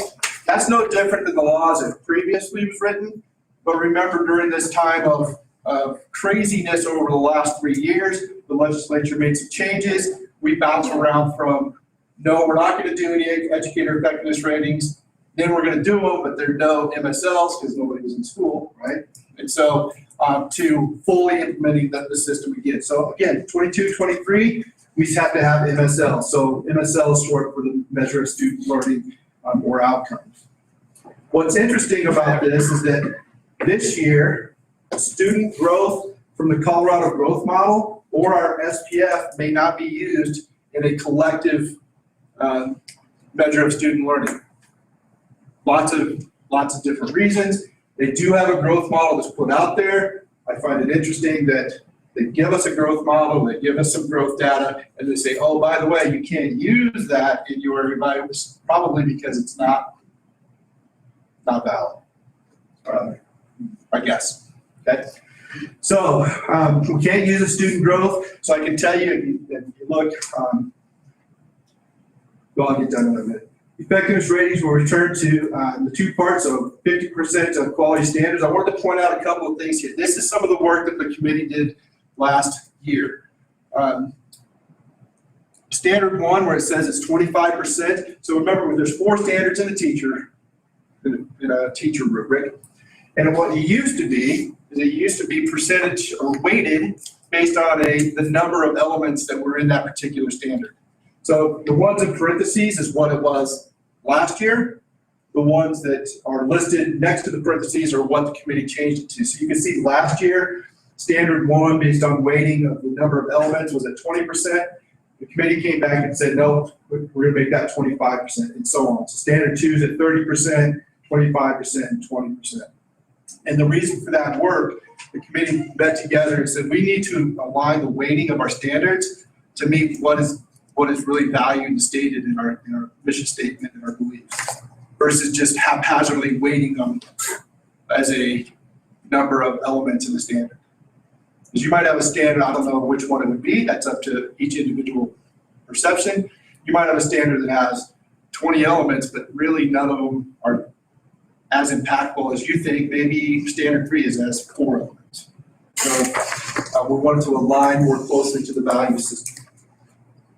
Going back to the measure of student learning, remember I said that the Colorado growth model couldn't be used, or SPF. So we do have some collective measures that we've agreed to this year, so you can kind of see what that looks like. Our collective measures are high school. We'll be using SAT data and the SAT suite. And so that will be their MSL. The middle school will be using our MAP achievement, so that's the beginning to end. They're going to be using achievement for reading and math. So they're going to look at their score for their effectiveness rating on measure student learning based on achievement and maps. At elementary, I'm just looking at the achievement in our new program, iReady, and they're going to focus on reading. So that's the collective measure of MSLs. MSLs have 2 parts. A collective, in other words, a school-wide, it could be 2 teachers, it could be a whole school, it could be a department, whatever is defined as collective by that school is 10% of your total MSL scores. No, if you go back to the pie, and if you're like me, wait, what's 10% of 50% of the, so just think of taking the MSLs off to the side, creating its own pie, only 10% of that is going to be a collective measure. In other words, what did we do collectively to impact achievement and growth of this particular subset of students? Okay. The other part of the MSL is going to be an individual MSL, that's 80% of that remaining of that pie, and that is directly the individual teacher setting up metrics for how they are making growth or achievement with those subset of students that are only them impacted. Could you say that one more time? I don't think I quite understood what you're saying. Yeah, I don't blame you. So two pieces of the MSL, measure of student learning. So we're gonna measure how a school's doing, how a teacher's doing on our measure of student learning in 2 ways. Okay, the first way, which is a very small slice of the measure of student learning, is what we do collectively. That's why the high school has chosen SAT, because everybody that's in the building has some impact on an SAT score. So I might not see little Davy Rester Holds. I don't know if you ever went by Davy when you were a kid, but that's what. Keep going, go ahead. So that piece is, I may not see that, but I have an impact on that score collectively. So we're gonna get a little bit of our score based on everybody's results in a collective measure. If I do have a class, say Algebra 1, I might write a MSL that talks about the class that I in particular teach. The PE teacher doesn't do it, the English teacher doesn't do it, only I have the Algebra 1 class. That's the other part of the MSL. So we get the big score, collective, and then we get a bigger piece of the pie owned by our individual teachers. Understood, thank you. Is the audience allowed to ask questions or? I can't, somebody said something? Khursheed wants to, if there's a question. I think I would love to be able to take questions from the floor, but are you available to answer questions if anybody has any at some other time, Del? All right. And how would people contact you if they had questions concerning this? They could email me, set up a meeting, call me, probably see me at the grocery store or something like that. Out at Summit, I'll learn you up there. Oh, yes. Oh, yeah, okay. Two different. So what's next in 22, 23? So, so teachers and special service providers are going to identify their metrics. Again, I did not identify those pieces. All metrics have to be reviewed and approved by building principals. So a teacher that sets their own MSL is still going to be reviewed and accepted and approved by their building administrator. So I can't go, well, I guess I could if it was approved, but a bad example of an MSL is if I'm a shop teacher, right, in a wood shop. And I have a freshman class who they've never taken any wood shop ever in their lives. So I give them a pre-test of what do you know about hand tools? And at the end, I go, what do you know about hand tools? Well, they're naturally gonna grow because they've never done anything, right? So that's not really any tribute to me. So that's why our principals have to review them. That's why our principals have to sign off on them. And our teachers don't do that. It's just, that was an example we did there. Probationary staff have 2 formal observations and post-observation conferences within the school year. So remember the 3 probationary years before you become non-probationary. First year probationary teachers, you're gonna see on there, their observations have to be done by October 7th. I know all of our principals have those calendared and ready to roll. And then they have to have their second one by March 3rd. That consists of a full class observation, meeting the goals and the purpose of that building, as well as meeting their metrics on our quality standards. They're gonna observe that full piece. In addition, they're gonna get a pre-conference to say, what should I be seeing? And then they're gonna get a post-conference going, this is what I saw. Here's what I can work on, here's what you did great, that kind of stuff. Non-probationary staff, they have 1 formal observation and a post-op conference done by May 1st. Mid-year review conferences, everybody has a review on their goals and on their metrics by January. We teach and we emphasize that this is a great time to be reflective on individual growth and goal progress. One thing we don't want to do is get to the end of the year and be surprised by our evaluation. We don't want to be surprised by where our students are. We don't want to be surprised by any of that. So we have very reflective meetings and conferences in January. Final effectiveness ratings are given on June 2nd, reported to the state, CDE, and on we go. Okay. This year also, our Advisory Performance Evaluation Council, which I'd be super happy if any of our board members would like to serve on that. It's an important committee. It helps drive what we're going to do with our evaluations. We're going to prepare for the major changes coming in 23-24. So not this school year, but the next school year. Probably the biggest change, if you remember that very beginning slide where I had a piece of pie that was 50-50, it's going to change next year. Next year, the student growth and achievement is going to be worth 30%, not 50%. And the quality standards are going to be worth 70%, not 50%. So it's split up in that direction. So we don't, again, the question is, well, what is that going to look like? I don't know. That's the piece that CDE still hasn't put out some trainings and some understanding. So once we get that, our committee, Advisory Performance Evaluation Council, will meet and work on those things. All right. Questions? I guess they're meeting once per quarter, or, well, you guys do it once per quarter, it has to meet through the school year and not during the summer. Correct. We meet during the school year. And sometimes it's more than once a quarter. I don't want to scare anybody away. I would anticipate it's probably more than once per quarter this year based on the major changes that are coming up next year. Who's on the council now? Let's see, it's 2 principals, I think it's building administrators are on there, there are teachers on there, there's a community member on there, parents are on there. It's also in the Council 1338, it's also legislative in terms of who should be on that council. And so what are the quality standards still? 1, 2, 3, and 4? Yeah, well, I'd have to go pull them off to see how, like I said, we have 29 different categories. The example might be, content and pedagogy knowledge, like the ability to have that, where that looks like. So I'd have to go and I can send you those online. I can send you those if you'd like to. Oh, did you say they're online? Yeah. Okay. On our website, or are you talking about?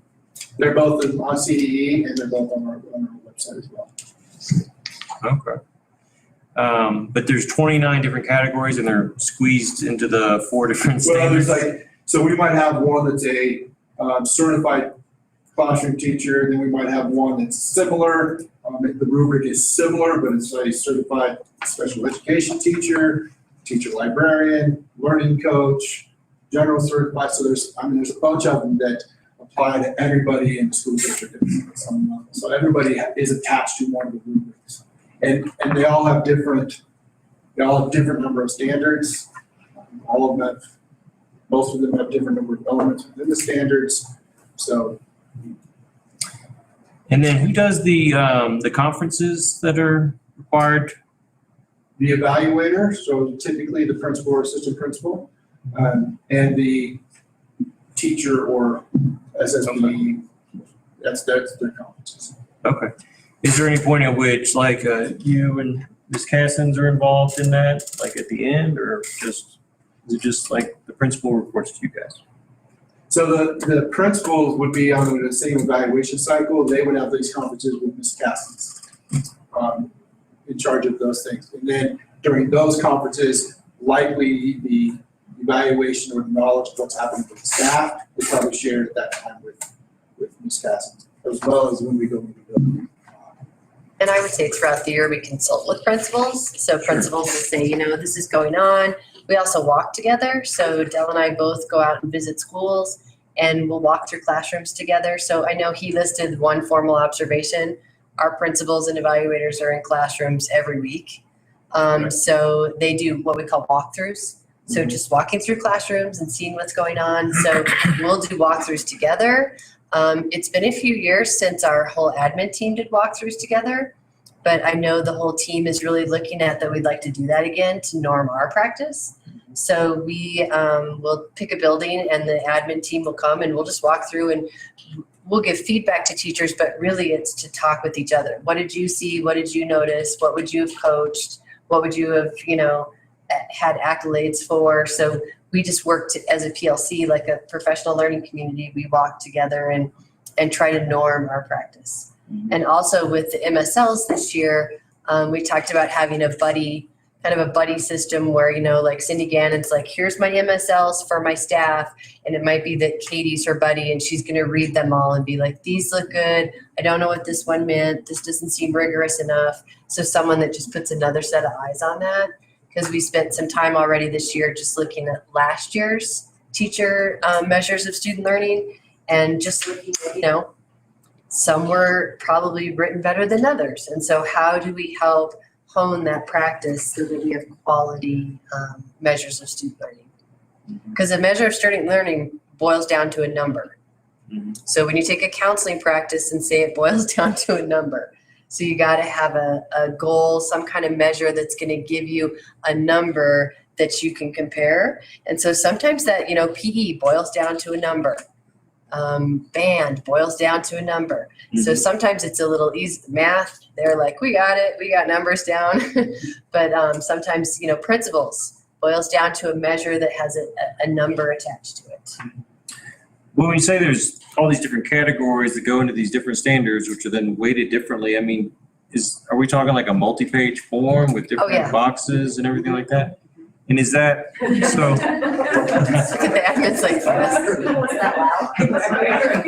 Well, so when we have that, the probationary staff have to have the 2 formal observations and post-observation conference, so that's documented on these forms and that's gone over with the teacher or the other certified staff that we're talking about? That's correct. It actually lives in our platform dashboard systems. You might have heard from other schools, they use a system called Randa. If you've heard of Randa, it's the same platform that carries that information. We don't use Randa. We since the beginning, we've created our own. Same type of stuff, but all of that information is housed in our dashboard system. Okay. And teachers have an opportunity to also write into that system. So there is an opportunity where when a principal at mid-year provides some feedback, a teacher can respond to that in writing into the system also. And so that's all officially held within that system. Okay. Are there any other questions? Any other directors? Oh, I should ask, when is the Advisory Performance Evaluation Council next scheduled to meet, if it is scheduled? It is not scheduled at this time because we have to get our numbers. Okay. When are you hoping to meet? October? Okay. Any other questions? I do have a couple that I would just like to know. These standards, these are state standards that are set for all public schools throughout Colorado? Correct, at a minimum. So the standards can look different if we write our own, which we have in some places. Say that one more time. I'm sorry. They can look different if the local agency writes their own, which we have in a few cases. But you still have to be a minimum standard as defined by, it was Senate Bill 191. Okay. And those standards continue to morph and change, and next year I know they're adding a few different ones. And so it'll be interesting to see how many different employee have rubrics at the state level. And that's the CDE that does that. We're talking about when you say they. They being CDE. Yes. Okay. Yes. So the CDE sets this standard, that is the minimum standard that they're looking for? So I hear you saying a school can set much higher standards for their education. That answers my question. And you said that some of our own standards. Correct. So does this apply then, since we're comparing ourselves to all schools across the state, does this apply to, for instance, at a traditional public school? And I just say that to differentiate between our school and, let's say, a charter academy, something that's a chartered school. Does this apply to both licensed teachers and non-licensed teachers? The same evaluation? No, it does not. It only applies to licensed, certified staff. We, as a district, have made a decision to incorporate our classified employees. All of our educators. Okay.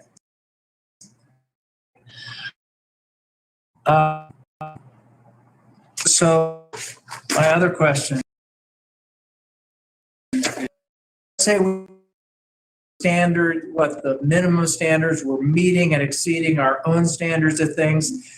Is there any kind of, what is the incentive besides, excellence within yourself, wanting to always be better? I know that Mr. Owens, he is always educating himself, and I was really impressed with his class load this summer. I would hate to take his math classes, but so what incentive do teachers have to just, far outshining what even our schools' standards are? But so I think there's couple different things. One is incentive to be better and get more education that reflects in your pay, but not necessarily your potential for pay, but not necessarily as it reflects on the evaluation. The incentive on the evaluation is probably twofold. One is getting non-probationary or losing non-probationary status, or contributing to the greater good with all of your student learning and student outcomes so that our SPF has great scores. So, for instance, somebody who takes all these math classes during the summer and they're amazing teachers, their kids are doing great scores. There is no incentive that they have that says, if I do this with my kids and all these things, there's no monetary incentive for, is that what I hear you saying? Based on the evaluation, correct. And there's a lot of research around that system doesn't always produce. It's even like with kids. What's the incentive? Like once you have the A, what's the incentive to keep learning? That external rewards, really we want internal rewards, right? Yeah. And so that's what we want in life, is the internal rewards of doing the job. I will tell you though, the rubrics we have, very few teachers max out on our rubrics. They're tough rubrics. So a lot of teachers are shooting for, and Nate's going, yes, a lot of teachers are shooting for that exemplary rating on the rubric. But I think a lot of our teachers it's just intrinsic to be better at their craft and to perform better. Well, I think that that's good too, but a higher salary is always a great incentive, I would think, for a lot of people, not just that. Because if you're in a craft or a job like education, seeing your kids do great is a great incentive. But being able to live in Woodland Park and Teller County costs a lot more than other places in the state. So incentive, I would think I wouldn't turn it down. Let me say that. Yeah. Many teachers are very different from the students. I don't see another one of the teachers out there in other classes. So it's defining Sure. excellence and defining, as we've seen, you've seen some of those scores. Growth is different than achievement is different from,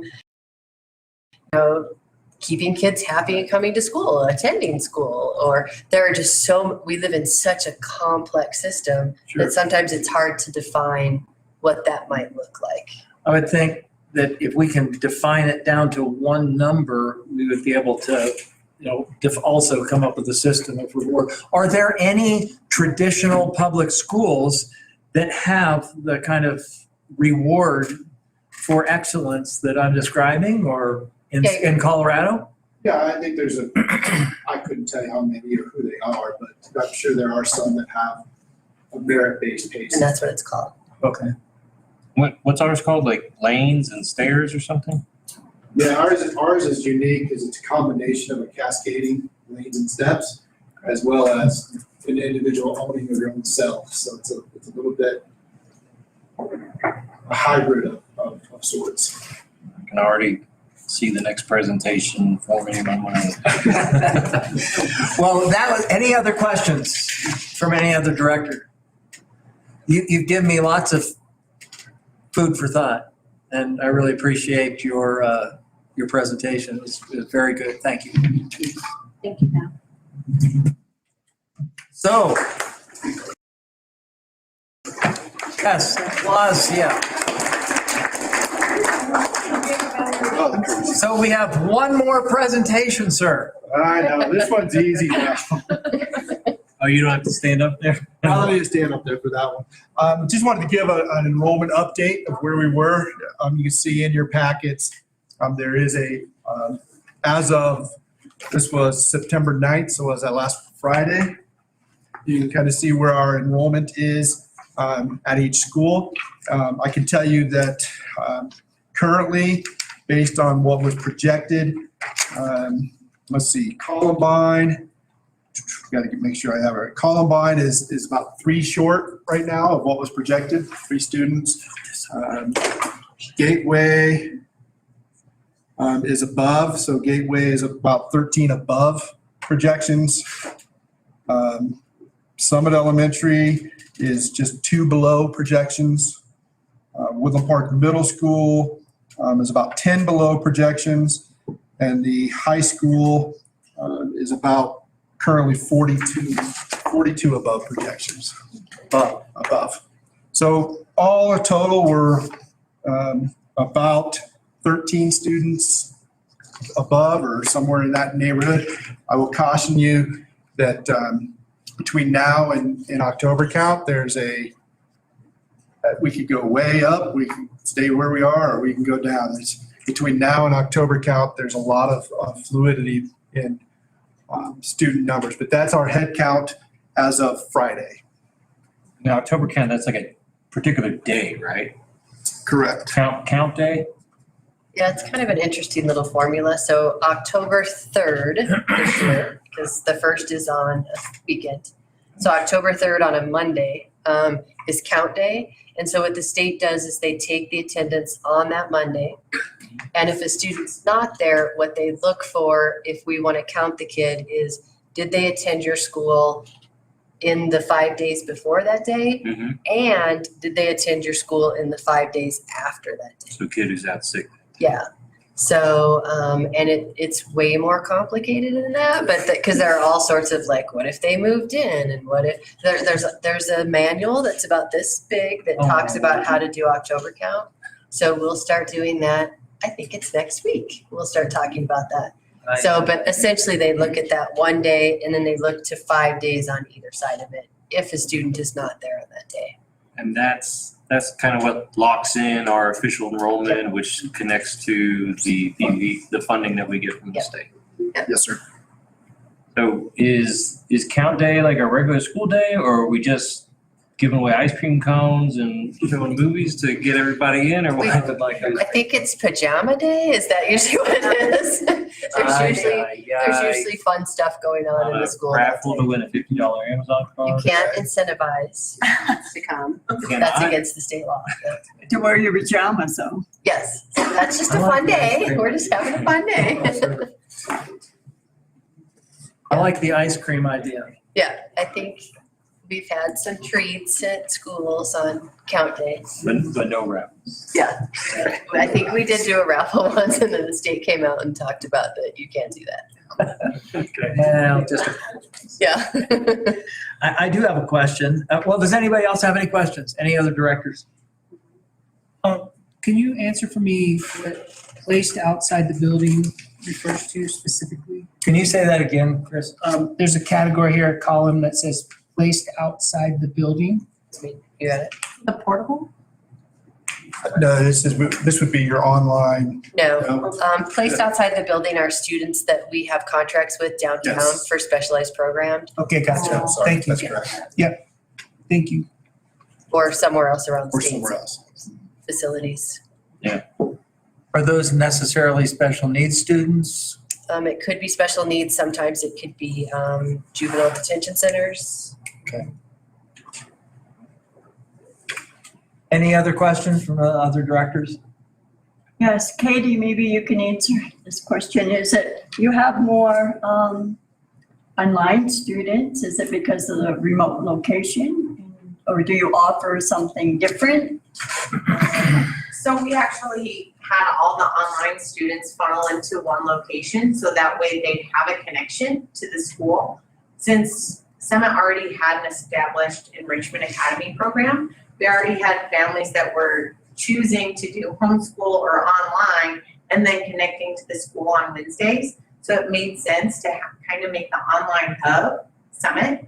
So that way if a family, like, here's where you come to pick up your online curriculum, here's where you come to connect with a teacher if you're struggling with some of your curricular needs, because we found students perform better in an online school when they're connected to a school and a grown-up.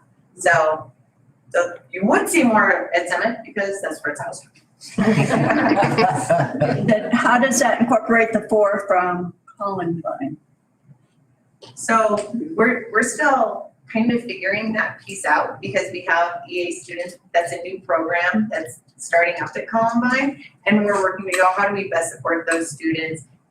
Miss Pelagi, she oversees the online program at the elementary level, and so she's still overseeing all of it. Those students the question is, are they online and attending the EA program at Columbine, or are they online just in the Columbine bound? So typically what we've seen is those are the online students that are connected through EA as well. Thank you. You're welcome. Any other questions? I just have one, just for clarification. We have 2 different totals here for the in-person and actual current enrollment. Can you tell me what those? Yeah, so if you just look on the in-person, that's and you add that to what our EA online is, that gets you your Okay. total actual The enrollment. EA. What is? Enrichment. Academy. Enrichment. So this is our homeschool kids. So Okay. kids that do primarily their education at home, they can come in for 1 day a week and we do music, art, Okay. PE, science. So it's homeschool kids mostly, all right. But if you add those 3 across the bottom, they should total that I got it, yeah. 1793. Okay. Any other questions? Do you have any other presentations for us? Not till. Do you have any you not would till like to November. have for us?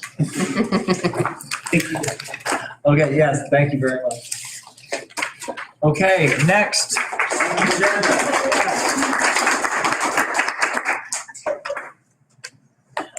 How'd you miss all of these presentations? I was last month, remember?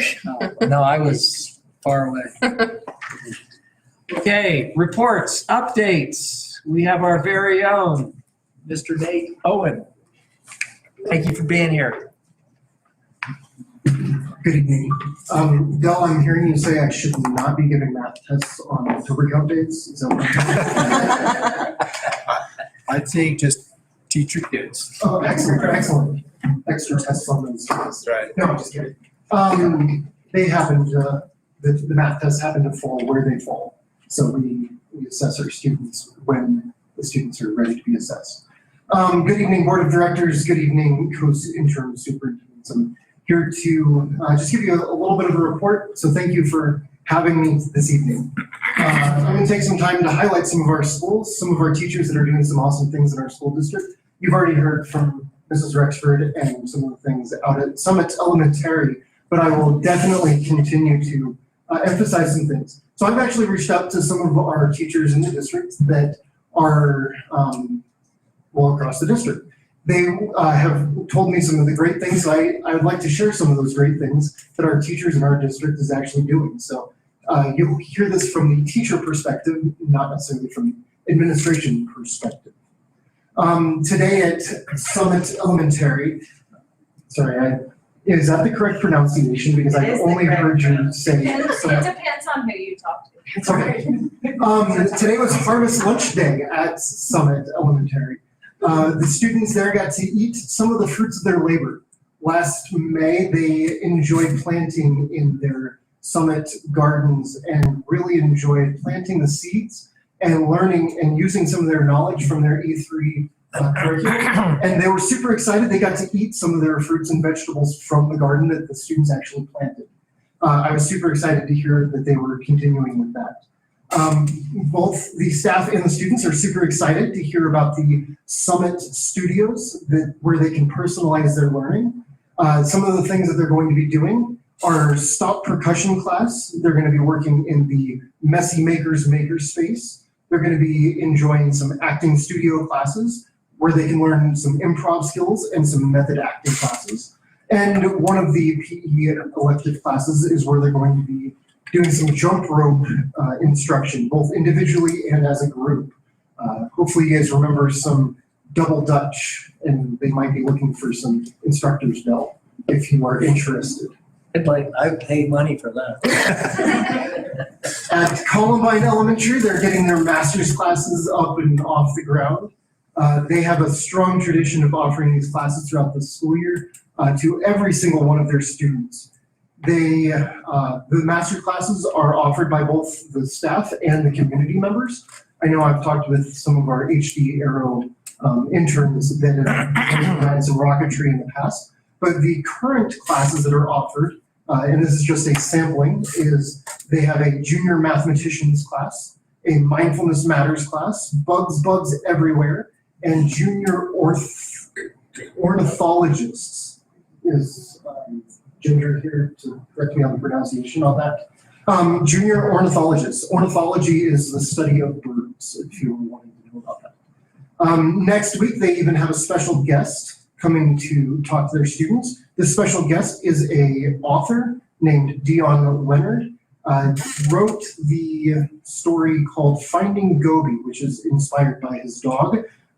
It's an interesting story about a ethnically Chinese person that runs ultra marathons with the dog.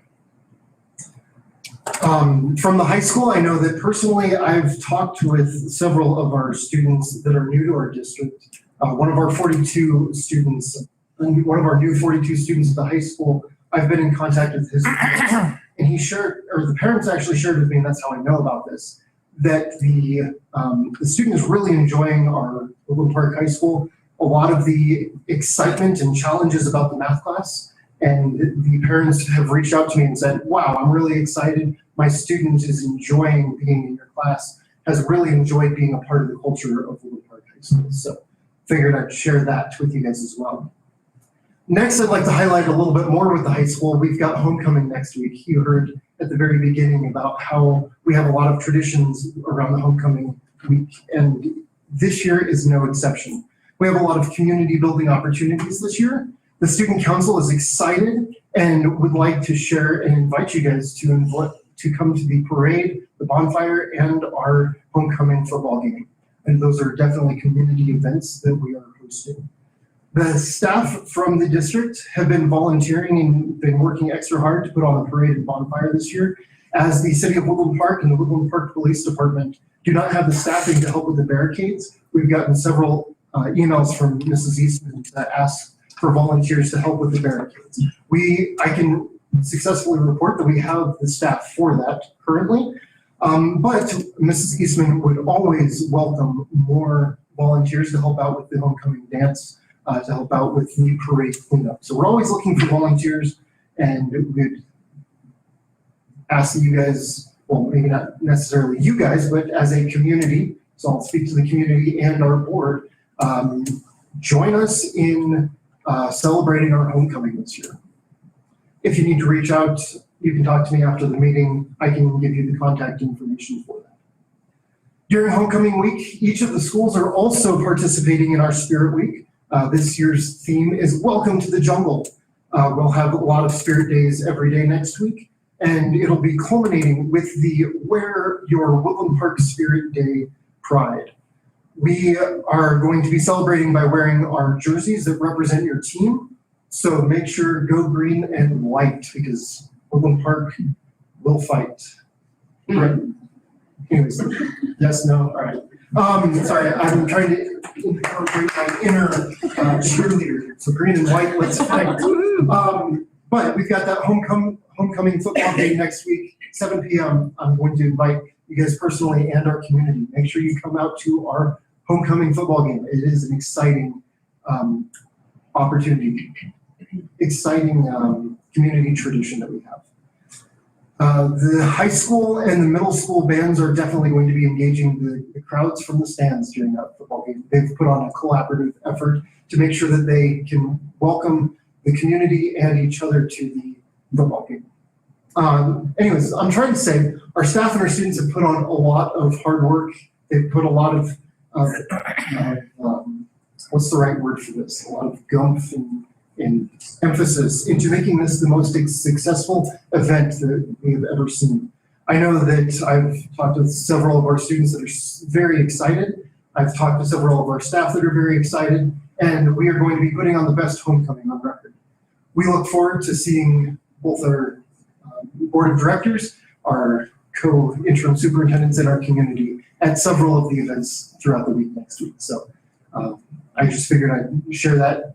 It's really an exciting time every year for this. So that is all I have to share from the updates from some of the schools and from our teachers.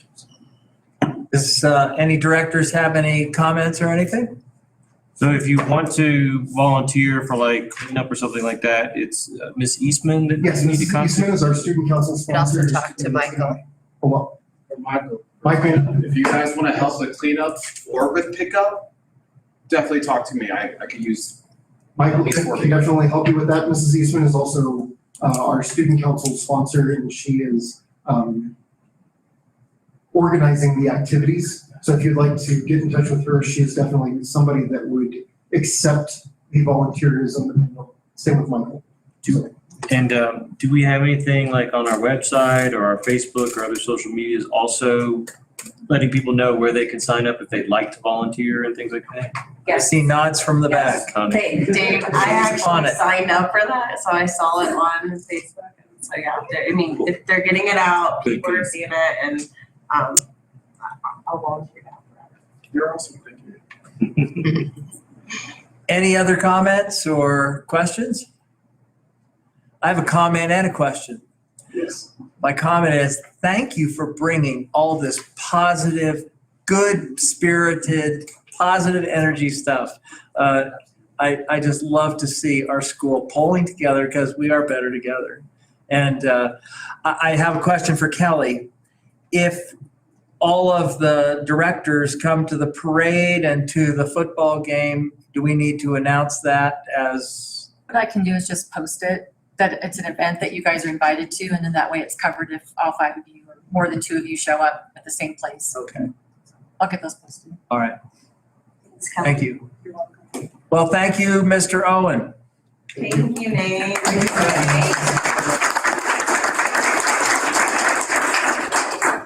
Next, we have an update from our charter school. Miss Dr. Gwen Peckron.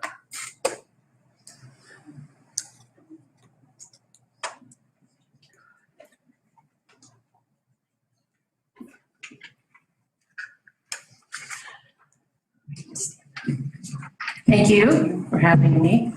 We appreciate it. We like seeing you and everyone around, and it's kind of fun sitting in the back now, and it just feels good. Like I said, I'm getting used to this, being on this side of things. So I'm just going to dive right in for our highlights.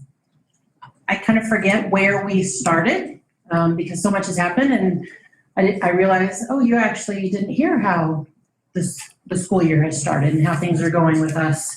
And so we'll kind of start there. Our first day was exceptional.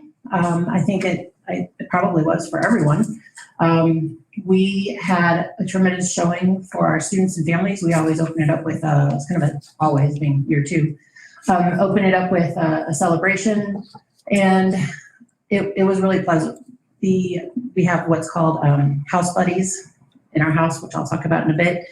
And a lot of these students hadn't seen each other over summer. And so we have our freshmen and 8th graders who were getting bombarded by our 1st graders and 2nd graders because they hadn't seen each other over summer, and they were very excited to see their buddies. And I'll talk a little bit about how that all plays out too. After the first day and students really started to get into things, I will tell you that probably the most excited thing about school starting this year in the new facility are lockers. Lockers pretty much put a smile on everybody's face, and when they got their locker combination, it was really kind of funny to see them all attempting to open lockers and not very successfully at first, and there was a lot of help initially, and now they're pros and they have everything decorated. So that was very exciting for them. Small, but big deal for them. The facility has been fantastic. Your staff is incredible. It's not anything like, what the worst case scenarios aren't anywhere near what we're experiencing. In fact, it's all the best positive things that you can imagine. So it's been very cordial. It's been very friendly.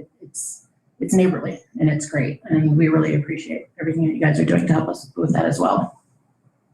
Friday, we had our 26th, we had our house day, which is a big day. That's our sorting day. So we sorted over 100 new students, including some of our new homeschoolers, and they get to find which house they're in. And we have 5 different houses. Think British house system, very much like Harry Potter, but not. And so we have our elk house, wolf house, falcon, bobcat, and bighorn, and they all have different colors. So they have a magic globe that flashes the color, and that's the house they're going to be in. So they see purple and they get very excited that they're in bighorn, and everybody goes crazy. And then the little kids with their eyes are really big run over to the bighorn house. And so that was our house sorting day, and it was really fun. And Cassie, thank you for coming, Mother Mushroom. Oh, yeah. Thanks. We appreciate that. Absolutely. Yes. And so I'm Mama Bear, she's Mother Mushroom. And then all of our founding board members are each, like Old Elk and Mama Falcon. And so I was named there. I was invited to come to see what the sorting process was because I was asking questions and didn't really understand it, but how she explained it, there's this globe and then they're sort of like changing it, there's a no, teacher. it's magic. Magic is magic. You don't want to release the magic, but anyways, the kids come up and then they get like a wristband and then they sort off. So it was interesting, and like all the boards, so I sat and watched, but they introduced me as Other mushrooms. Now you have to tell, the thing is, Cassie and her husband collect mushrooms. And we don't collect before, All right, and we eat and dry them and for steaks and soups. So I show her pictures of all those odd mushrooms growing around our house, in our pasture. So yeah, that's true. So anyway, So we also have competitions throughout the year for our House Cup. The Bobcat House was very proud to hold that House Cup and see their name engraved on it. They won that last year. Our first actual house day for house competition is this Friday. It is a quarterly event, so it doesn't take up, it doesn't slam out our academics and enhancement time. But it is really fun to see all the kids get together. And because one of the key things for our houses is that vertical integration, so K through 9. And they have their buddy systems, and competitions oftentimes connect the two together. And so that way our freshmen are helping our kindergartners and so forth. And it's actually really cool to watch. So our first house day, is this Friday afternoon. Also, we have our vertical integration going, which is one of our key components to our school. So our freshman level German students are working with our 6th graders, giving them some tutoring on their German classes. And our 7th and 8th graders are working with our kindergarten and 1st graders and getting them set up in their typing program, which is really kind of fun to watch a kindergartner learn to type. But we figured that's a good skill for them to start with. So let's see, we were kind of asked to highlight 1 or 2 programs because everything's so new. I think, like with what you were saying, Katie, there are so many good things going on in these buildings and in these schools. It's really hard to hone in on one, but I think we've got a couple, and then you had asked for a CAP update, so we're going to go with that too. We're going to highlight a science program. Our teacher, Mr. Tim Lunt, is our science teacher. He's been teaching science for over 30 years. Last year, he took our upper grades, which last year was 6 through 8, and they got their hunter safety certifications. And they also learned how to ice fish. And then not only were they ice fishing, but they were also doing the environmental science piece to it. So the measuring, the analysis, pretty much everything that you look for. But the joyful thing was they're on ice and it was cold. So they were into it and they were ready to go home when it was done. So they caught a lot of fish. And then what they did was they dissected them and ate them. And it was great. So we're going to continue on with that. He received a grant. The other really cool things he has is right now we have 6 skeletons. Deer, elk, antelope, coyote. I think there's a couple, did I say antelope? We have a few. And we just got another one, a cow elk. And so what he does is he boils them down, cleans them up, gets them all covered and painted and everything, up to health code. And he has them welded together. And then the students learn the animal, they learn the environment that the animal lives in, the habitats, the activities, and then they take the skeleton apart and then they have to put it together. And so they need to know where the body parts, the bones and so forth come from. So he has a grant, and so we got another skeleton. It was actually a hunt find on a private land and donated. So he's going to clean that up and get it ready for the kids. And we're going to have another one. So we'll have 7 skeletons rolling. And so all of that relates back to the park, our Rocky Mountain version of what we call Rocky Mountain version classical education, studying the environment and appreciating the world that we live in, because it is beautiful up here. And we want our kids to be very grateful and understanding of the world that they live in as well. The other outdoor piece that we have rolling as far as the class goes right now is our survival ed. And so they're learning solar tents and fire and anything you can imagine. It's if you're stuck outside and you try to climb a 14er and you get lost, what do you have and how do you survive it? So they meet on Fridays and they work through with that. And I think that's going to be a semester because I really don't see how they can do that in January, but wheels are turning. Our CAP update, we have 38 cadets with our Civil Air Patrol program. They have a squadron meeting at the Colorado Springs Air Show coming up. They also have their next CAP flight outing. I can't remember the exact terminology, in I believe 2 weekends. And so some of these cadets will be up in the air doing their flight time and with someone else. And so they're working through that. They just completed their ethics class. My son is a 6th grader, so he's one of the first year cadets. And it's really cool for him because he now has freshmen and eighth graders who are teaching him the typical trends and traditions. And so he's picking it up faster than last year's class did, because last year they had very little modeling besides the adults. Now they get to see a line of kids who did it last year, and they understand how to salute and they understand all of that wonderful stuff. All of our cadets have been outfitted with their uniforms without cost to families. Thanks to donations, we had Peterson Space Force Air Force Attic had a number of uniforms that they donated. So that was very helpful for us and our families. We were chartered last school year, but we actually now get to have our official chartering ceremony, and that will take place with a 3-star Lieutenant General guest speaker on October 7th. And also our CAP squadron was asked to help with the parade and the bonfire. So we're grateful that we're starting to see that branch out into the community. I think they also helped with our Vietnam Wall, the memorial behind the middle school, and they did something else. I can't remember, but they're starting to get calls from the community, and it's really nice to see these young men and women step up and just, I mean, if you see them, you kind of, your heart pitter patters when you see them because they're just so respectful and they look good in their uniforms, and it just helps. We just finished map testing, and so we shall have the results of that shortly. Our staff will use that, of course, with placement, improvements, who needs what type of supports where, all of the things that you typically find in a school with assessments like this. And so our beginning of year assessments have just completed for that. Let's see. And then the next thing we have is enrollment, and I have that up there as well. So we have our initial enrollment numbers, and as Mr. Garrick said, they might fluctuate a bit. Being a smaller school, I don't know that they would fluctuate as much as they might for the district. Incoming or outgoing, we have heard there might be a family coming in, and we've heard there might be a family moving to Texas. So we keep those things on the radar. So as of right now, this is what our numbers look like. So last year, our opening year, we had K through 5, we had 117 students, and this year we have 175. And our upper school last year, we had 67 full-time students, 6 through 8, and this year we have 93.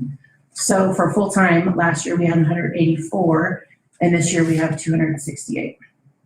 Last year we began K through 8, 1 class per grade. This year we expanded K through 3 to add another class. We purposely stopped there just because it's a phase-in process.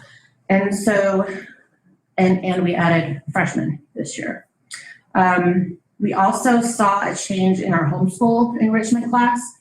Last year, we had 24 students in our homeschool program, and this year we have 30.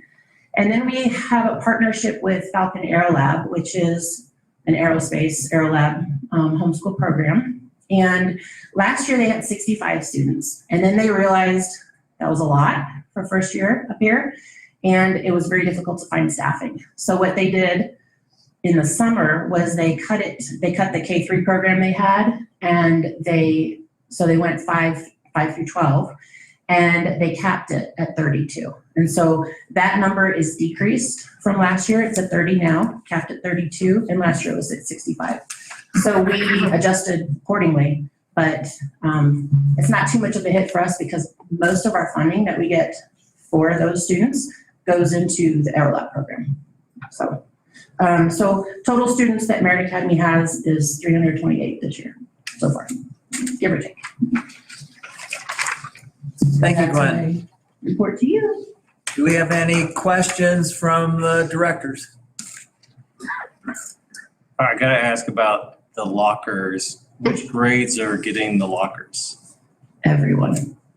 So what we have for K through 4 is we took the locks off. So we took the locks off, we put them in a bag, we numbered them with the locker, and we numbered them with the locker combination. And those are all in a secure place. So the littles don't have actual locks. They just can open it, put their backpacks, their bags in there. And then the older kids have the lockers.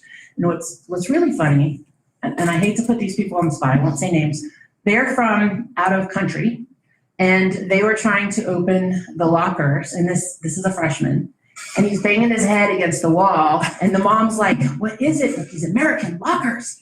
And I said, you just, turn this way, turn that way. She says, why don't you just press buttons or have a key? And I said, this was built in 1993. And she said, oh, so it was funny to see the difference of locker knowledge.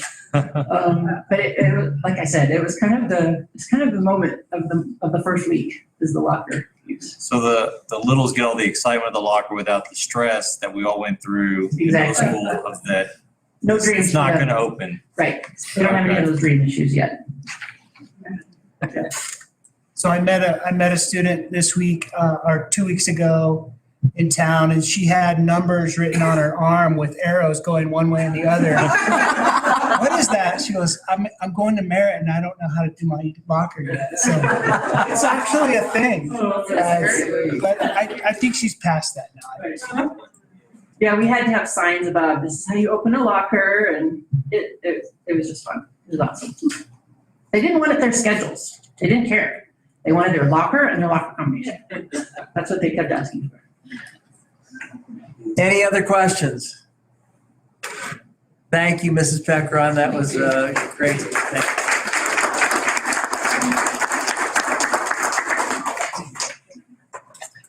All right, now we are on to, you are all waiting for this, I know, our superintendent reports.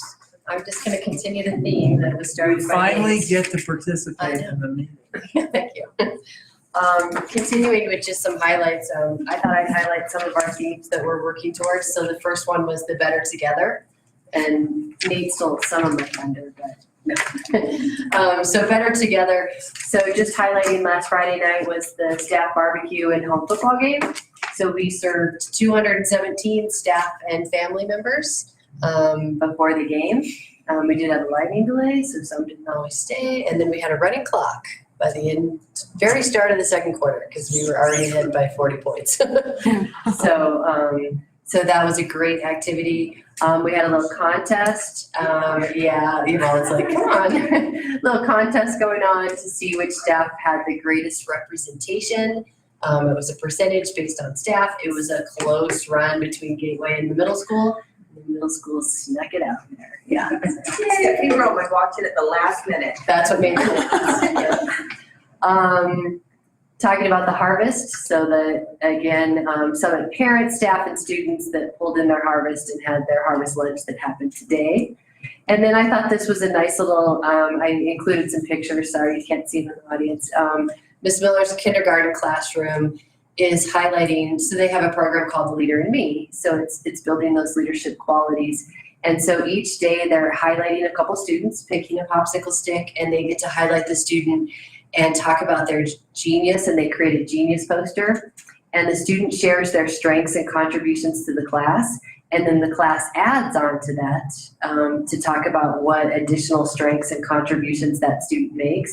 And then they put their posters up on the wall and count up how many superpowers they have as a class. So each day they count up and they're keeping a running total. They must be in the hundreds. They have quite a few. Yes. Love it. And then they talk about how, when they put their superpowers together, how they're better as a team. And when they work together, they have more power. So what a great theme in our kindergarten classes. But it's a theme throughout, with Leader in Me throughout. So looking at another area that we're working on is just fostering stakeholder voice. Oh, did you forget to pass this? Well, I didn't know that there. Looking at I need further stakeholder voice. One of our goals was to really foster stakeholder voice.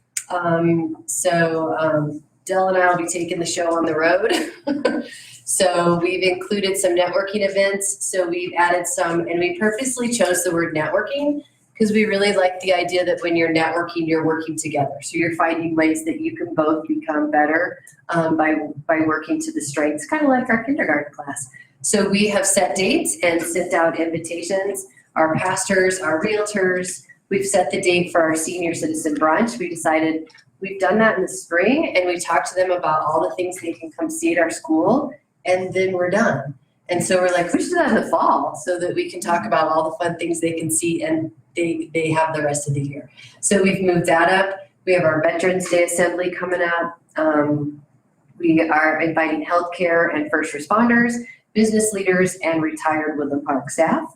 And so our goal is to really meet with them, give them a little kind of state of the union, but gather their feedback, listen to their concerns, and connect and network together. So those are all coming up here starting at the end of September. All of our board members received invites. Kelly's will post those as meetings. So we invite you to join us if you're available. They're 9 to 10:30. If you can join us for those events, she sent some invites. We are also going to do what we're calling school listening tours. So we're going to be heading out to all five schools. We're going to meet with students. So we have a plan to do some lunch gatherings with our students and gather input from them. We're going to meet with our staff. So we'll be available to meet with staff. Usually we pick a day and we'll say, we're here, sign up and come see us. And just opportunities to have conversations. And then same with our parents. We're going to target our parent organizations, so kind of PTO, CAP, boosters clubs, and really just get some information, introduce ourselves, and just get feedback from them and figure out how we all work together and really foster that voice.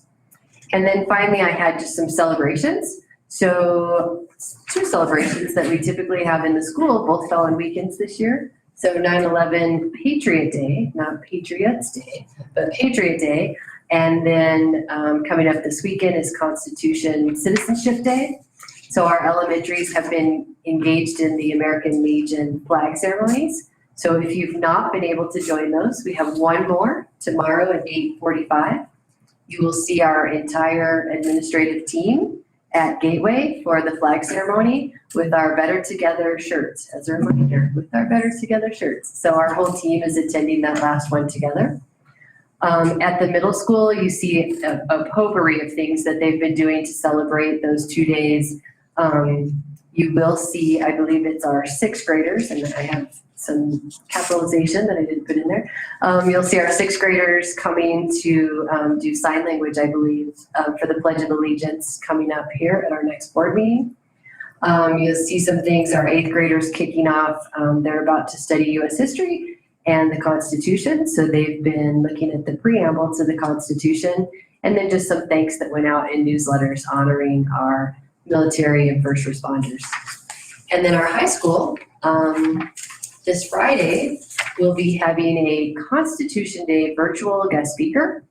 It's an assembly for all civic students. It was organized by the Bill of Rights Institute, and it's a pairing with the Federalist Society. So they have identified attorneys that specialize in Constitution law, and they will be presenting. There's actually 300 attorneys that were identified by the Federalist Society to sponsor this Constitution Day assembly. So we've been assigned one of those attorneys, and actually it will be virtual, but we'll be joining with all of our civic students to hear that presentation by that attorney. That's great. So yeah, so they're pretty excited about that. And then finally, welcome to the jungle. So homecoming, we invite you to join us next week as the theme came as we play the Lions. So we have the Panthers against the Lions, thus welcome to the jungle.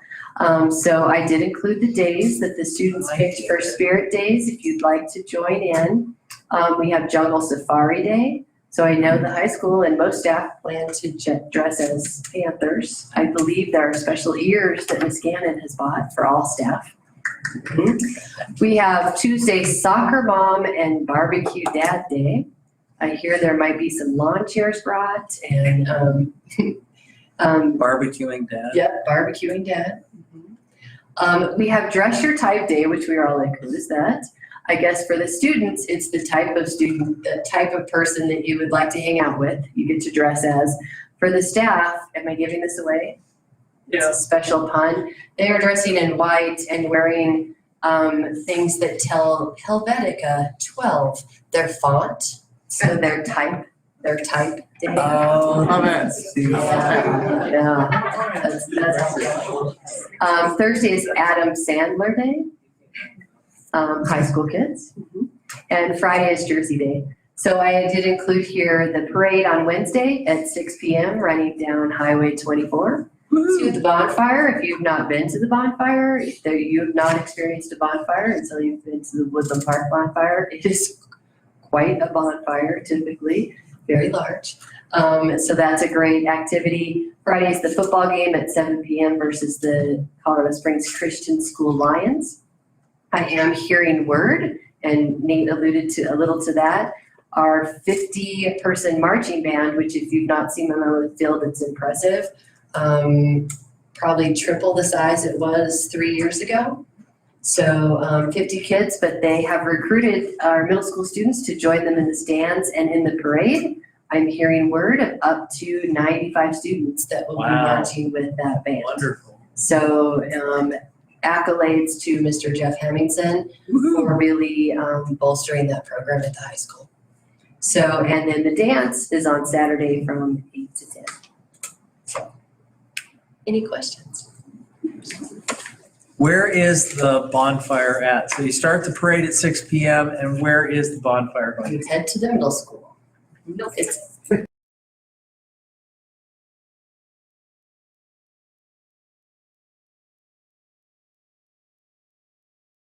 You can't miss it. Can't miss it. So at the middle school. In the fields, above the middle school football field. So how long, so that starts at the same time as the game when? No, Wednesday is the bonfire. Oh, Wednesday's bonfire. And Friday's the game. Got it. Any other questions? Tina, what do you attribute to this remarkable growth in our marching band?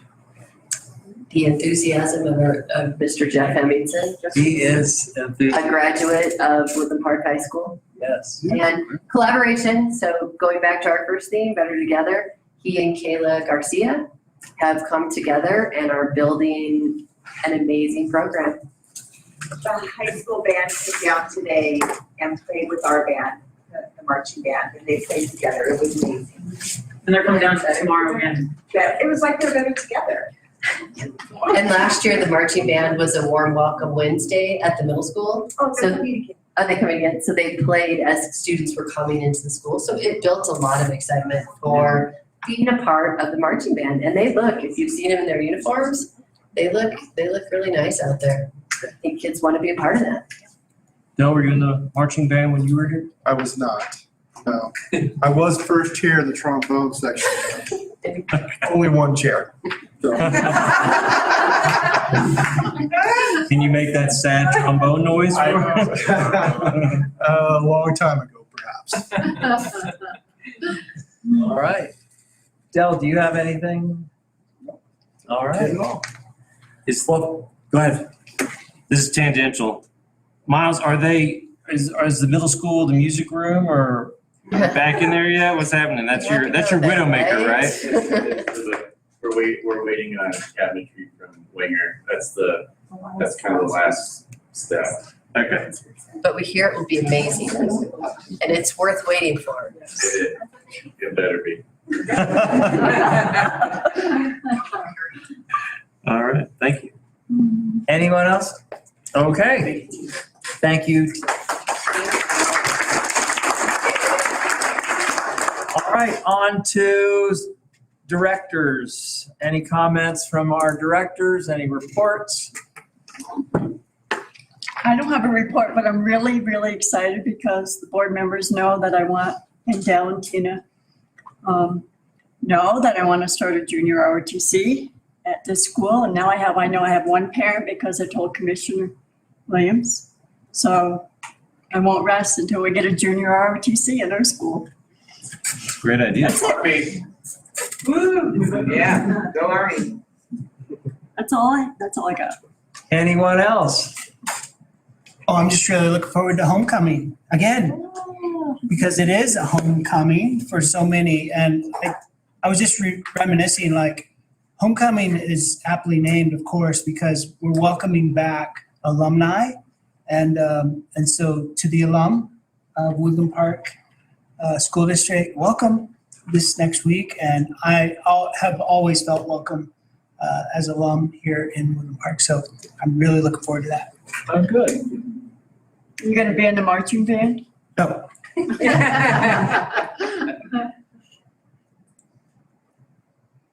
Anybody else? Cassie? Yeah, today, David Rushfield and I were able to make it to the flags for schools, and so we were there at Summit. I didn't get to talk to you, but Mrs. Katie Rushford, not only does she bring in the Better Together at the end, as she like cheers on the students and they're all excited, but I don't remember the last phrase she did with the sign language, and so it was proud. Do you remember? I repeated it back when you said it, and I thought that was really good. I even said something to Dan Williams. The announcements tomorrow. No, so I'll be there tomorrow. I'll be there tomorrow as well. So. But it was really good just to see you and see all the kids, and we really appreciated it, and it was a lot of fun. So especially it was a little cold this morning, so thank you. And it's respectful, purposeful, and proud. Those are our three expectations. Respectful, purposeful, and proud. Wow, I loved it. Good, because it's on shirts already, so. We approve. It's good. That was really good. Yeah, I enjoyed the ceremony this morning, and really thankful to the veterans who put on that. It was so good to see the kids all out there gathered around, and if that didn't give you goosebumps or chills, there's something wrong with you. So that was very, very good. And I love your energy and interaction with your kids. You do an amazing job at that. So thank you.